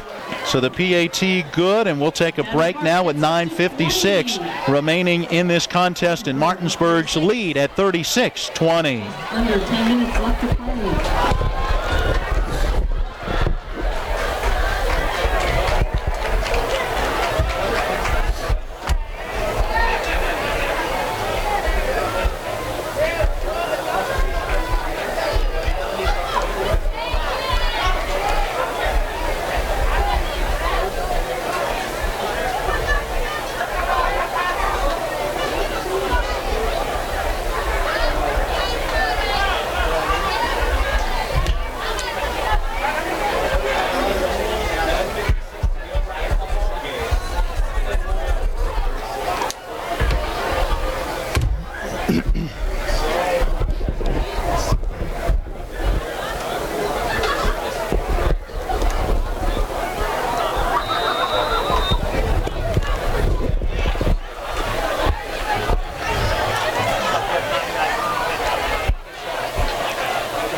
Well, here we go with the ensuing kickoff as Simpson sends it deep along the near side. Going to send Gerard Bowie all the way back to around the 5, heading far side across the 10 to the 15. He's out beyond the 20 and the 30-yard line, getting to the far sideline. Penalty marker down as Bowie gets spun down right around the 35. Got to imagine it will be a block in the back on Martinsburg. They've been penalized a lot more in this second half after just 2 penalties for 15 yards in the first half. I would have that now as the 8th penalty on the Bulldogs, and now we wait and see. There is hold Martinsburg, so that'll be a 10-yard penalty, so they're up to 8 penalties now for about 57 yards. Well, they're just not used to this kickoff return. The simple fact of people scoring on them. Yeah. So it's a little situation they're not used to. By the way, that scoring drive summary, 4 plays, 60 yards, a minute and 28 seconds, and a 43-yard touchdown run for the quarterback Skylar Phyllis for Academy Park. Well, we got 9:45 to go left in this football game. It's 36-20. It's still well within reach because the way this game's played, anything can happen. You know, you get a turnover here or there, and you're right back in the ball game. Bulldog football from their own 25 on a 1st and 10. Grant Harmon out of the shotgun with a back to his left side. That's Grantham, and they fake the handoff and the throw over the middle caught by Matt Van Duzer. He's got to pick up of 15 yards as he's taken down out to the 40-yard line. That soft middle again. You play those 2 deep safeties there. You try to get your receiver, one of your receivers, in the middle. If it's happens to be the slot man, or if it happens to be the wide out who does a crossing pattern, but that is the vulnerable area when you play the 2 deep safety. On 1st and 10 now from their own 40. The Dogs will have 2 receivers each way. Harmon will again have Dwayne Grantham to his left side. Harmon taking that shotgun snap, a run all the way to the left, getting to the sideline, and will step out of bounds. And we'll wait and see where they mark him. Looks like a gain of 4, maybe 5 yards. Harmon has had a very strong game here tonight, running and passing, as he has played this entire game at quarterback. And at free safety. Yes. They do set it just shy of that 45. 2nd down, and we'll call it a long 5. Out of the gun, Harmon has that snap, hands it off, straight ahead running. Grantham has an opening, heading to the far side, east to the 40, far side 30, a little cutback move, runs over a man at the 25, and goes down at the 20 of Academy Park. Well, that's the thing about Grantham, you can bottle him up, and then the next thing you know, boom, he hits one big one, and there you are with a 20 or 30-yard run. Yep, 35 yards to be exact on that carry. From the 20-yard line of Academy Park, 1st and 10 Martinsburg. Under 8 minutes and 50 seconds and counting in this one. 36-20, the Bulldog advantage, and Martinsburg looking for more. Two receivers each way. Nobody covering Gerard Bowie in the slot along the near side. There's the pass going far side, and that's Van Duzer with the catch taken down out of bounds. Cello Tenenbaugh over there to help block for him as he gains 5, maybe 6 yards. Yeah, run that to this side now, right? Yeah. Harmon just stuck strictly to the script on that play because he had Gerard Bowie over here. No one guarding him. 2nd and 5 after that gain of 5. Now from the 15-yard line, ball actually just a little inside the 15.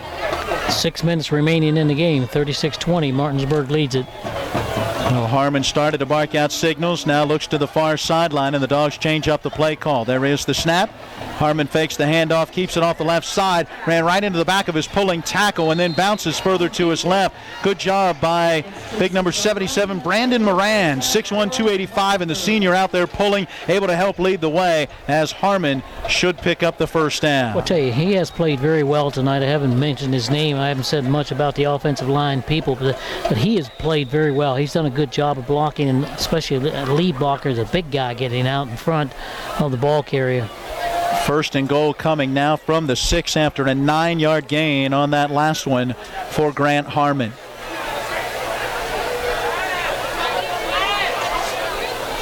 Two receivers each way. Harmon will have Dwayne Grantham to his left side. There is the snap and the quick pitch. Grantham around that left side, getting to the end zone, stepping inside the pylon for the Martinsburg Bulldog touchdown. 6 yards on the TD run as Grantham goes in for his second score of this second half. Well, it kind of made that one look easy there, and I'll say one thing. I think Academy Park is tired. They are physically tired. And Martinsburg beginning to wear them down just a little bit as they have put together back-to-back scoring drives here in this fourth quarter. This one a 75-yard scoring drive after a shorter 6-play 34-yard drive last time they had it. And Martinsburg will run the fake, and it goes nowhere.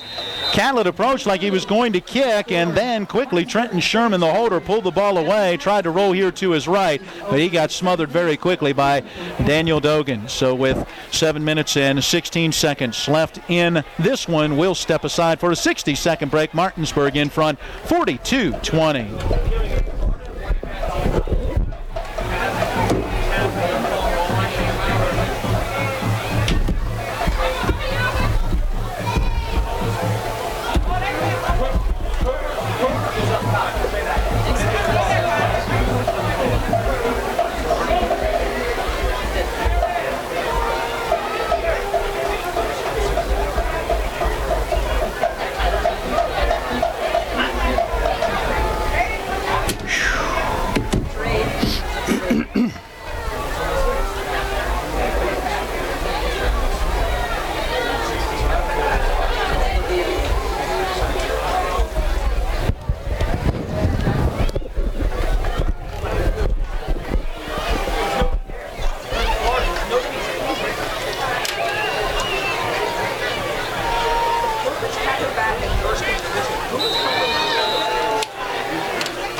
We'll give you the scoring drive summary after the ensuing kickoff. Catlett puts it on the tee at the 40 along the near side hash mark. Gets some final instruction from Nathan Schweinbraten and now marks off his steps. He will approach, and let's see if he sends it deep. The kick away.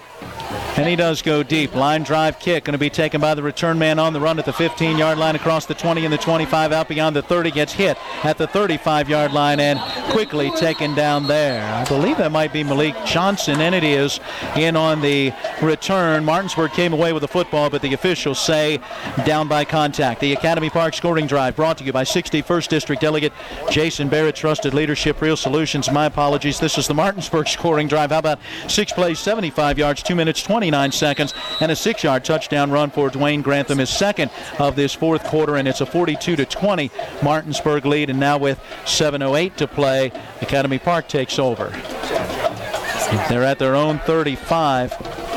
This will be their fifth second half possession.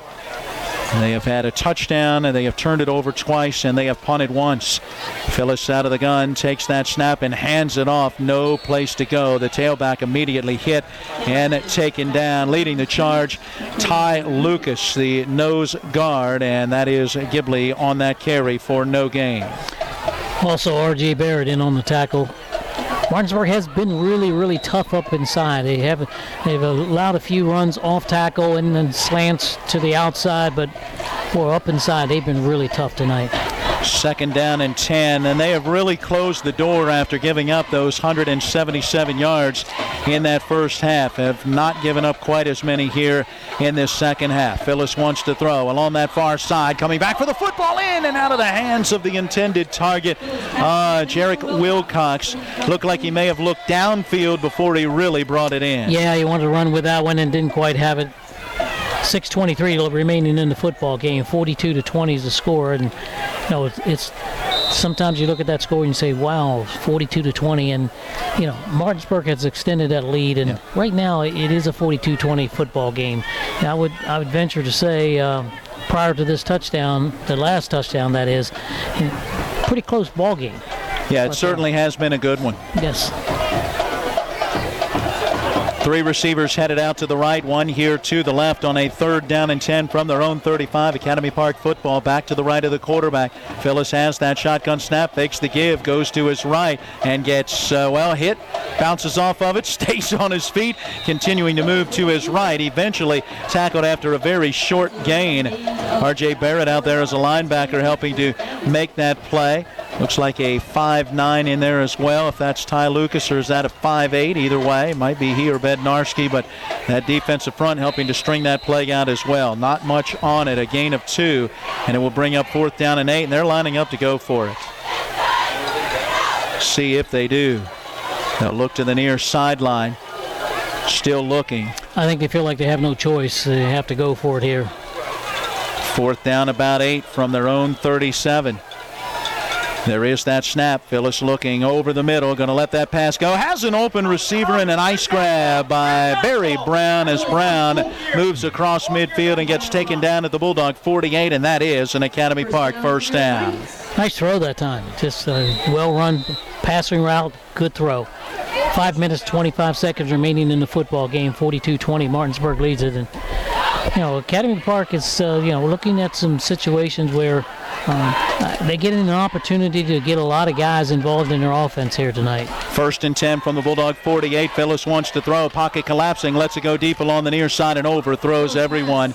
Slot receiver was Jarek Wilcox, guarded tightly by Teddy Marshall. It was overthrown to him, and then there was an outside receiver with Trey Sign guarding him, who was going deep downfield and underthrew him, so kind of in between the two. That was Hayes, Alfonso Hayes, the outside receiver. Well, he can't get it all back in one time. Again, is biting off too much. You throw the underneath type patterns, maybe 6, 8, 10, 12 yards or whatever. Try to get some catch and runs. Get the guy open. Martinsburg is going to give you some things in front of you. Catch the ball, run with it, then try to make a play after that. 2nd and 10 from the Bulldog 48. 2 receivers again to each side of the formation. Looking over that defense, Phyllis awaits the shotgun snap. He's got it, runs a little option with a pitch to Ghibli coming near side, cutting back to his right, slips through a couple of tackles, gets into the secondary, breaks another tackle, and moves down inside the 35 to about the 33-yard line. That gain going to be good for 15. That's a good hard run that time, but 5'10", 215 pounds, and he ran like a 215-pounder. Vic, I'd have him at 100 yards now on the night after that 76-yard touchdown run in the first half. So 1st and 10 from the 33 of Martinsburg. That'll be the 11th 1st down on the night. Phyllis going to keep it coming near side. Dwayne Grantham grabs him, is able to hang on and eventually push him out of bounds. See where they mark his progress, maybe the 31, so a pickup of just a 2. 8th play of the possession coming. 2nd and 8 from the Bulldog 31-yard line. Clock still running as he was forced out of bounds. 4:11, 4:10, down to 4:05 before the snap of the football, and not getting that snap yet as Phyllis looks to the near sideline. 42-20, Martinsburg out in front. Academy Park driving, looking for a score. 3 receivers out to the right, and there's the wide receiver screen. Brown makes the catch and wrapped up immediately by Trey Sign, getting some help from others. Eventually they bring him down for a loss on the play. The first time I'm going to say anything tonight about officiating. That was terrible. That was such a big hold there. That was so obvious. He had him by the jersey. Well, they'll move that one back as it will be set down close to the 34, so 3rd and 11 after a loss of 3 yards from the Bulldog 34, 9th play of the drive. It'll be an empty backfield. Skylar Phyllis has 3 receivers to the left and 2 to the right. There is the snap. He wants to run. Started to the near side, now to the far side. Throws up a wounded duck at the goal line, and it will be intercepted. INT for the Martinsburg Bulldogs. Intercepted. Able to come down with that one for the Bulldogs. Let's see. Let me check in with Jason from my vantage point. I can't get him to turn and take a look so I can see his number. Jason, who got that pick? I'm all the way at the other end of the field, and I can't see it right now either. I'm trying to work my way down that way to see who it was. Well, if you get it, I'll leave your mic up. Let us know. From my vantage point, not able to see who was able to get to that jump ball down inside of the 5. In fact, looks like the football is going to be marked down at about the 1-yard line, and with 2:55 left, that's turnover number 5 on the night for this Academy Park team. Again, just trying to break off too big a piece there. Stay within yourself. You know, you got to get that first touchdown before you get the second. You know, it's only going to be 6 points, whether it's a 50-yard bomb or it's a 2-yard squirt, you know, into the end zone. Matt, that was Nathan Schweinbraten that picked that off. There you go. So Schweinbraten back deep, able to pick that one off. Sideline reports brought to you by Mike Folk for State Senate District 16. Accountable, ethical, responsible. We got a Bulldog player right along the far sideline who looks to be dealing with some cramping issues. And I believe that's why we have the timeout, as he is so close to that sideline. So Martinsburg looks like they are on their way to their 33rd consecutive victory. That would set a new Martinsburg record winning streak and would inch them ever closer to what we believe is the state record of 36 in a row. We'll do some more investigation on that during the week, be able to talk about it on next Friday's broadcast, as we'll have the Martinsburg Bulldogs visiting the Washington Patriots, and then 2 weeks from now comes a much anticipated game with the Sharando Warriors coming to Coburn Field. That should be a big one. And you're talking about probably, definitely the best team in the state of West Virginia, if not definitely within the top 2 or 3. And Virginia in their class, you're looking at the top 2 or 3 in the state of Virginia as well. So coming out of that injury timeout, it will be Martinsburg football down around their own 1-yard line. And they're going to line up in that heavy formation and look to just get it out of there. And that is a straight push forward for the quarterback, and not much doing. Grant Harmon on that carry, just pushing his way forward. I think everybody's content right now with 2 minutes and 37 seconds to go in the football game. Take your good old time, unpile, and Martinsburg may be having to punt the football out and then kind of run the clock out. Give him a yard and set it out to about the 2, where it will bring up 2nd down and 9. And the clock winding at 2:18 to play. Dogs again will line up with that heavy formation. It's where they bring in a fullback and then kind of an H-back out in front of him and try to run everything to the left. And they give this one off to Naeem Kearney. And Kearney able to turn that corner, forced out of bounds along that far sideline and waiting to see the spot. Boy, there is his quickness as he again was able to get outside. And they'll mark him, it looks like, at the 16-yard line. That's a gain of 14. Well, that's going to do it right there. Martinsburg will be able to run out the clock. 2 minutes and 5 seconds on the running clock right now. With a first down, they can run it out in the next 3 plays. Kearney has not been able to break away like we've seen from him many other times this season, but that was a good one as he was able to turn that corner for 14 yards. So on first down and 10, they'll go back to the spread formation. 2 receivers each way as the handoff goes to Kearney, and he is hit immediately, driven backwards on the play by Brian Erskine, the sophomore linebacker. Will get credit with a tackle for loss, minus about 2. From the 14, it will bring up second down and 12. Clock continues to move to 1 minute and 20 and counting in this one. Again, no play clocks, so hard to really let it run too far down as Martinsburg will line up 2 receivers each way. This is the kind of thing that you kind of don't like as an offensive player and your team is winning like this, for the defense to tee off on your players like they did on Kearney the last play. You like to just run a little ball fake and throw deep or something like that. You don't want your players to get beat up. There is the handoff going to Kearney, turning the corner on the left side. Kearney will be dragged down just before he gets to that 20-yard line. Looks like he'll have a gain of about 5, we'll call it to the 19. And that would bring up third and still about 7 yards to go for a first. And we have time for maybe one more play, and that's going to be it. Yeah, we're down under 30 seconds on the 4th quarter clock. Martinsburg going to improve to 5-0 for the Academy Park Knights. A hard-fought loss here tonight as they will fall to 4-1. Well, they won't have to snap it. The official waited under 25 seconds and started a game, so they won't have to snap another one. There it is as the teams are going to begin to shake hands with the huddle right there at the line of scrimmage, and then the players will make their way to their sidelines, walking across that midfield stripe. They'll meet and shake hands there as well.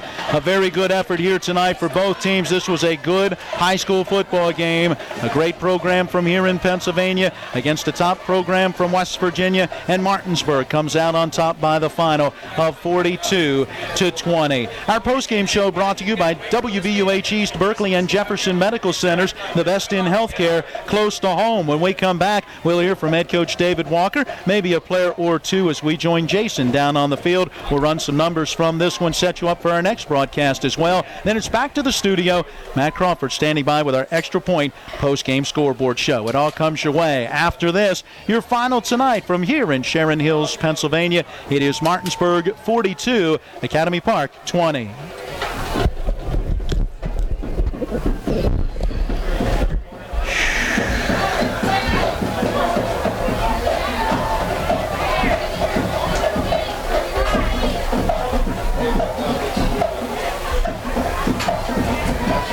What you got? Do you guys want to be on camera for this wrap up? I don't know. Okay. We probably should be, I guess. Well, yeah, follow, I guess the Bulldogs are going to go over there somewhere. When they break their huddle, Jason will be there with Coach Walker, and then hopefully 1 or 2 players. I don't know. We'll see who he grabs. Ah, good grief.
Yeah, I'd say keep it on them for now because we'll go down to Jason here shortly. Okay. That's what I plan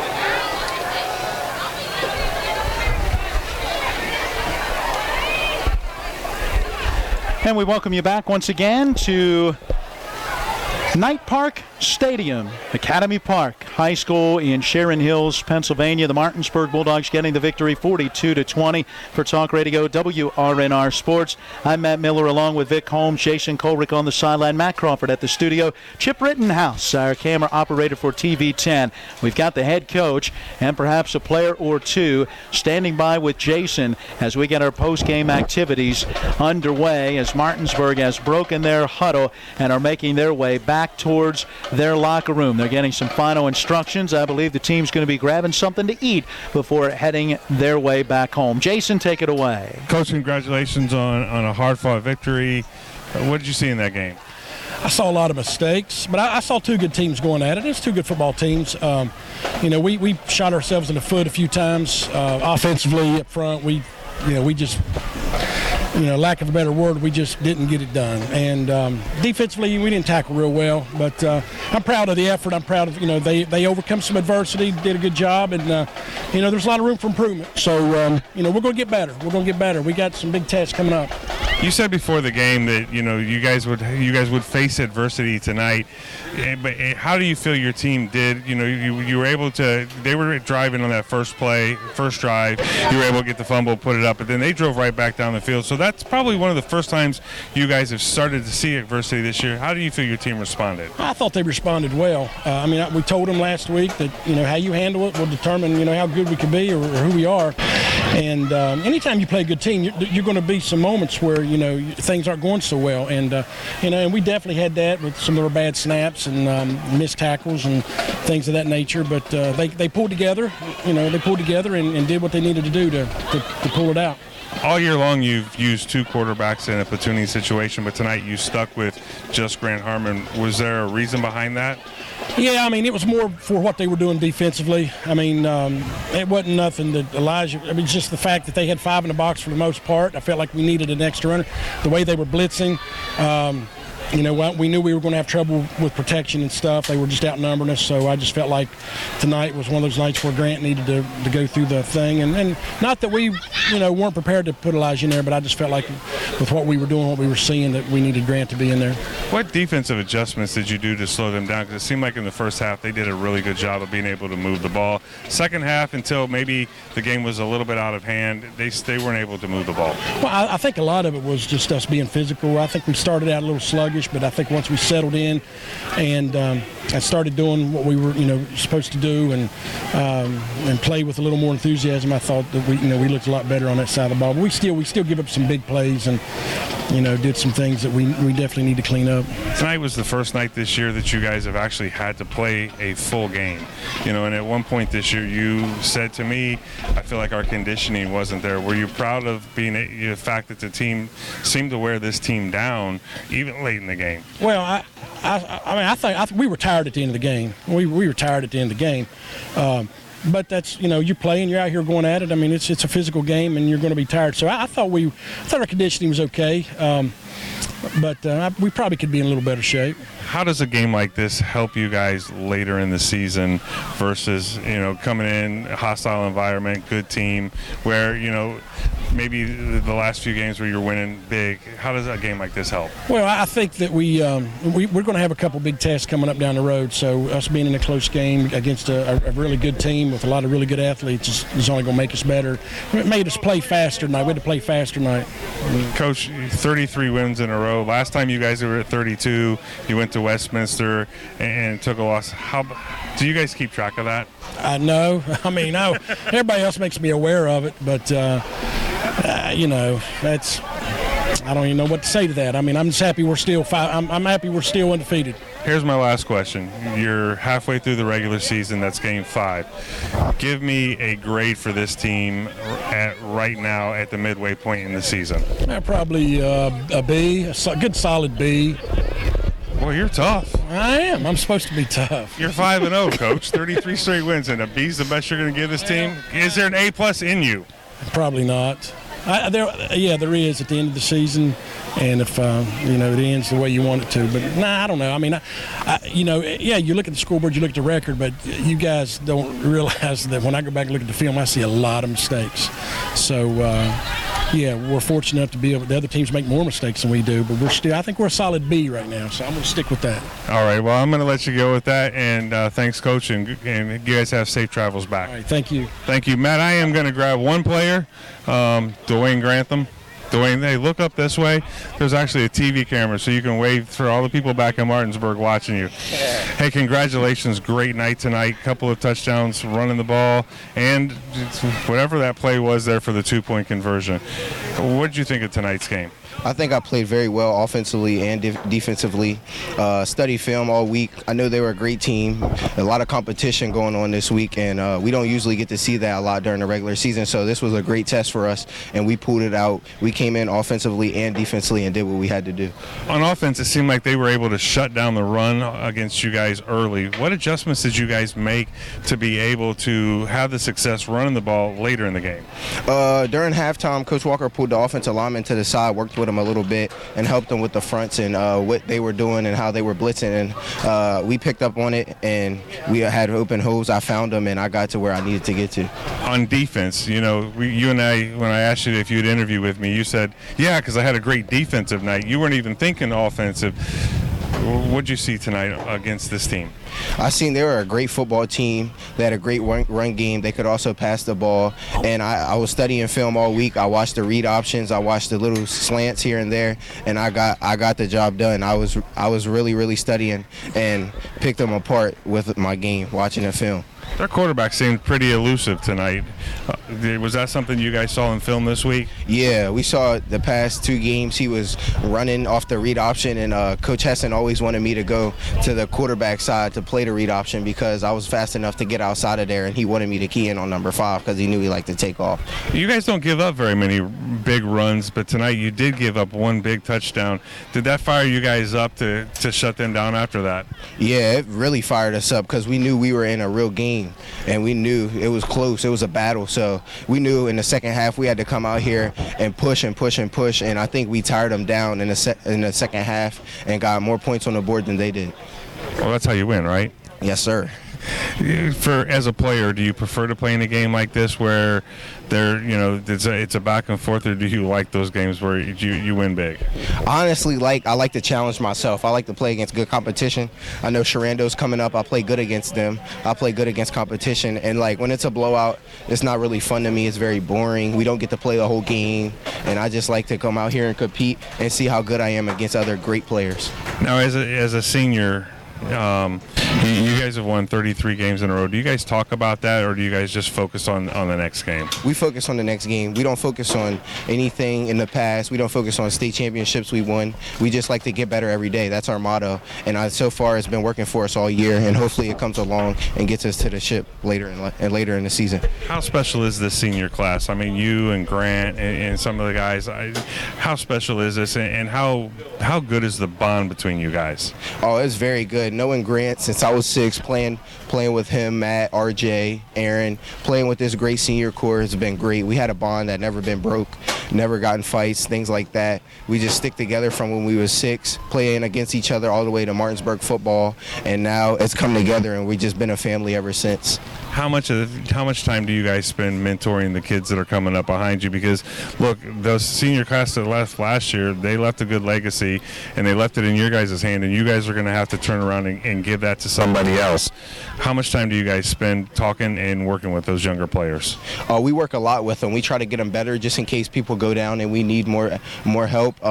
We try to help get our offense going. We try to help them get them in the run game and things like that, help learn plays for the next guys coming up, because we like to make other people better and get other players better that's coming up to do what we can do.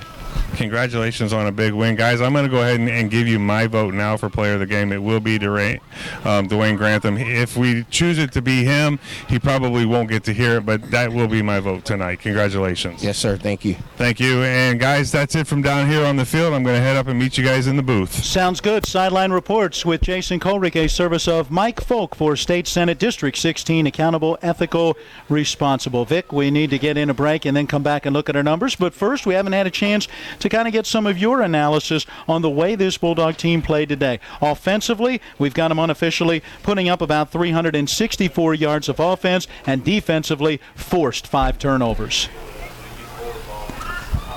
I really think this was probably one of the better football games I think Martinsburg's played in a while. And they played against good competition. I thought they did a lot of good things out here tonight. When you're a good team, you can do a lot of things. They blocked kicks. They intercepted balls. They recovered fumbles. They did a lot of good things here tonight, and that's what a good team does. They have the ability. You say, granted, they were lucky tonight on that play or that play.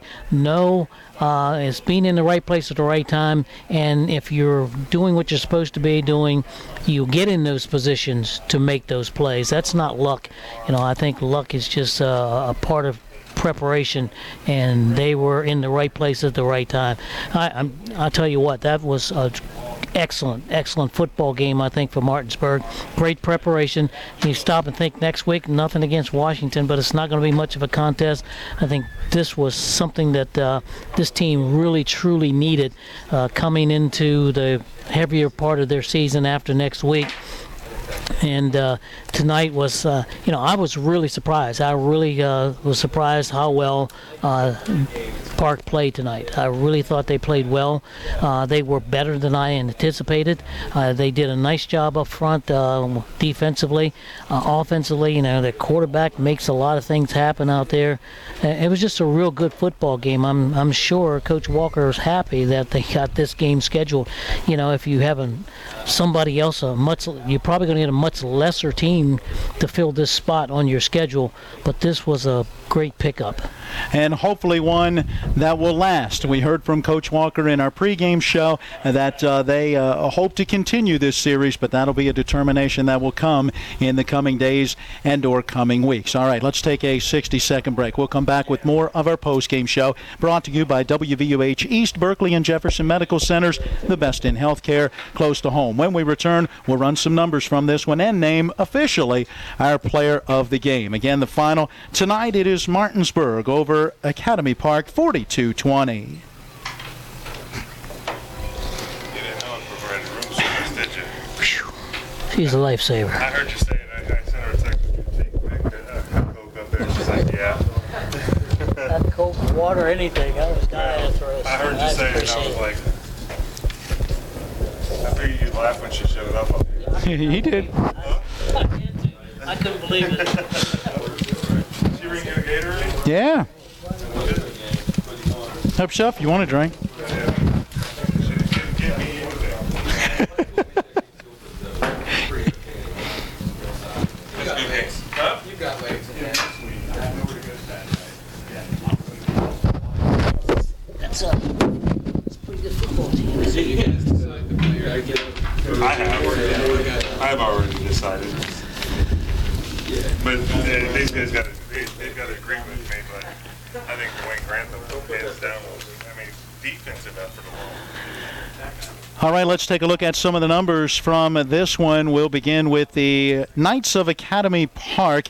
In the first half, we had 27 plays for 177 yards. In the second half, 24 plays, but just 80 total yards. Martinsburg very good at making those halftime adjustments, and they certainly did here tonight, as in the end, Academy Park has 257 total yards on 51 plays, 153 rushing yards, 104 passing yards. They were just 5 of 13 on third down conversions, did go 2 of 2 on fourth down conversions, as again, keeping drives alive. They did well with that opening possession, Vic, but ultimately fumbled the football away, and in the end, out of 11 possessions, 5 turnovers, and Martinsburg was able to turn several of those into points.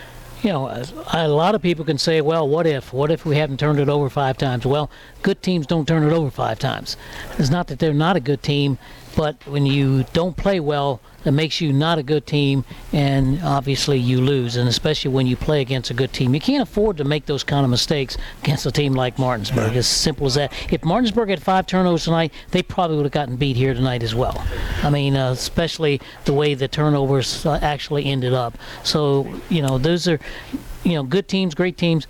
you can't make those kind of mistakes, and you don't survive those kind of situations. Skylar Phillips, the senior quarterback, 10 of 21, 104 yards passing. He had 67 rushing yards on 13 carries. And the big game goes to the running back, Darren Gibley, the 5'10 junior, ended up with 100 yards even on 8 carries. Now remember, 76 of that came on that one carry in the first half, in which he went for the 76-yard score. All right, meanwhile for the Martinsburg Bulldogs, after 172 yards in the first half on 23 plays, 26 plays, 192 yards in the second half. That breaks down to 49 total plays, 364 yards. It breaks down to 158 of those as passing yards, as Grant Harmon went 11 of 14 for 158 yards.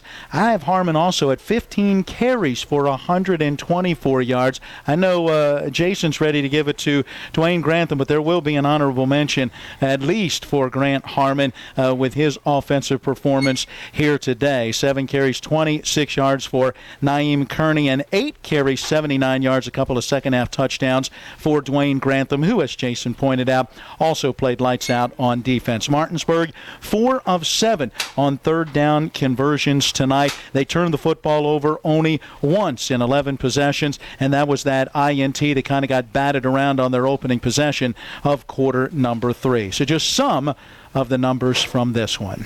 All right, we got to name that player of the game. Vic, what are your thoughts, as we've already heard from Jason? That's a tough one. It really is. I like Harmon. I mean, the guy did so much here tonight, defensively, offensively. He made plays out there. If they needed a big first down run to keep a drive going, he was able to do that. They needed to complete the pass, he was able to complete it. Made some good plays defensively in the secondary, made some good tackles. I think he's number one, and I think Grantham is right behind him. I think my thought process is last week, both of those athletes played phenomenal games. And if you remember, we actually gave the player of the game to Harmon and gave Grantham the honorable mention. I see it flipped the other way. And it's not so much on the offensive side. Every single play tonight, it seemed like number 3 was right there in the middle, and his main job was to do nothing but shadow that quarterback. And he put pressure on him. He made him feel uncomfortable all night. He made him scramble, and a lot of times he was the one that either made the tackle on him or he forced him right into somebody that's tackling. So I'm looking at Grantham from the defensive side. You don't have to sell me. As far as I'm concerned, I give it to both of them. Okay. Or either way, I think they both played a phenomenal game, and it's back-to-back weeks that we've seen their leadership. Yeah, especially what they were asked to do. Right, they're showing senior leadership both on the offense. I mean, you look at them; they're both out there. They're out there for almost every single play. And tonight, I mean, I'll give Grant Harmon this much. I said it to the coach. You've been platooning quarterbacks, but tonight you didn't. There's a reason for that. The kid was gritty, and man, was he taking some hits out there. But then you also look at Grantham. He was dishing out hits, and he wasn't just dishing out hits on defense. He was running guys over when he had the ball too. So I'm good with Co. Yeah. All right, so we'll make Co players of the game. Congratulations to Grant Harmon and to Dwayne Grantham. All right, one more timeout. We come back and wrap up our portion of the postgame, brought to you by WVUH East Berkeley and Jefferson Medical Center, the best in healthcare close to home. We'll look ahead to our next broadcast and what is next for both of these teams. Then we'll make our way back towards the Eastern Panhandle as we turn it over to Matt Crawford with our Extra Point postgame scoreboard show. Back one final time to Academy Park after this 1 minute timeout. Martinsburg getting the win tonight over the Knights, 42-20. I'm on my way. And special teams. Honorary mention. Ornery.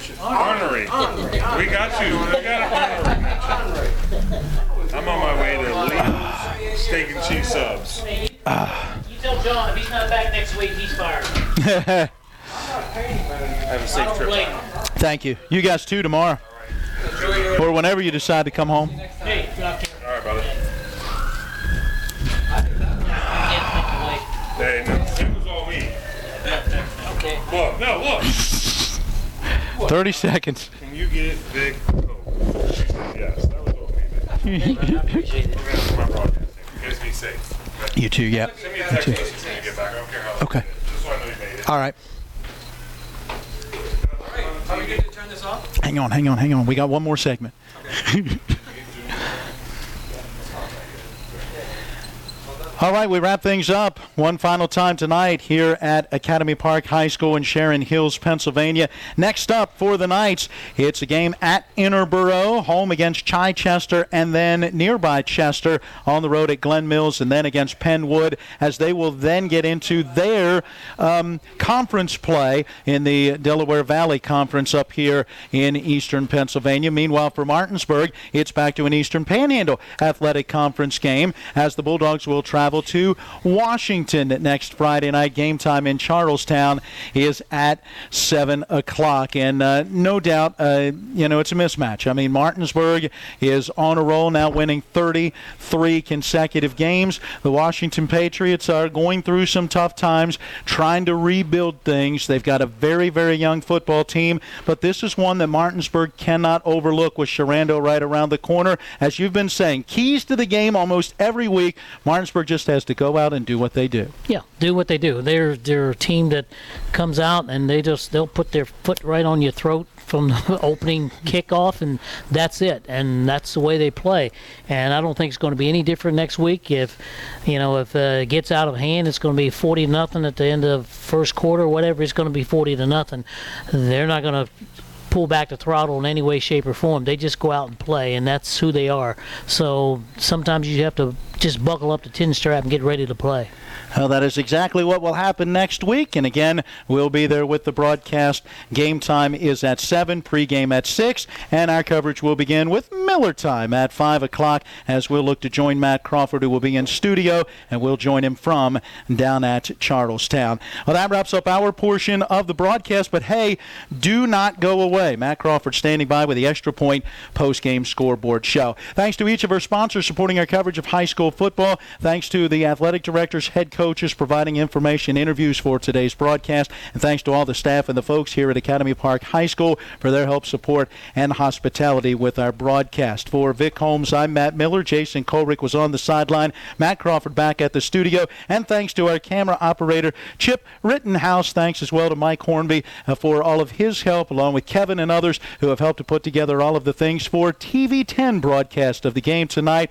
Keep it tuned. We'll keep working on it to tighten things up and bring you those game broadcasts each week. All right, until next week, so long, everyone. Martinsburg gets the win here at Academy Park, 42-20.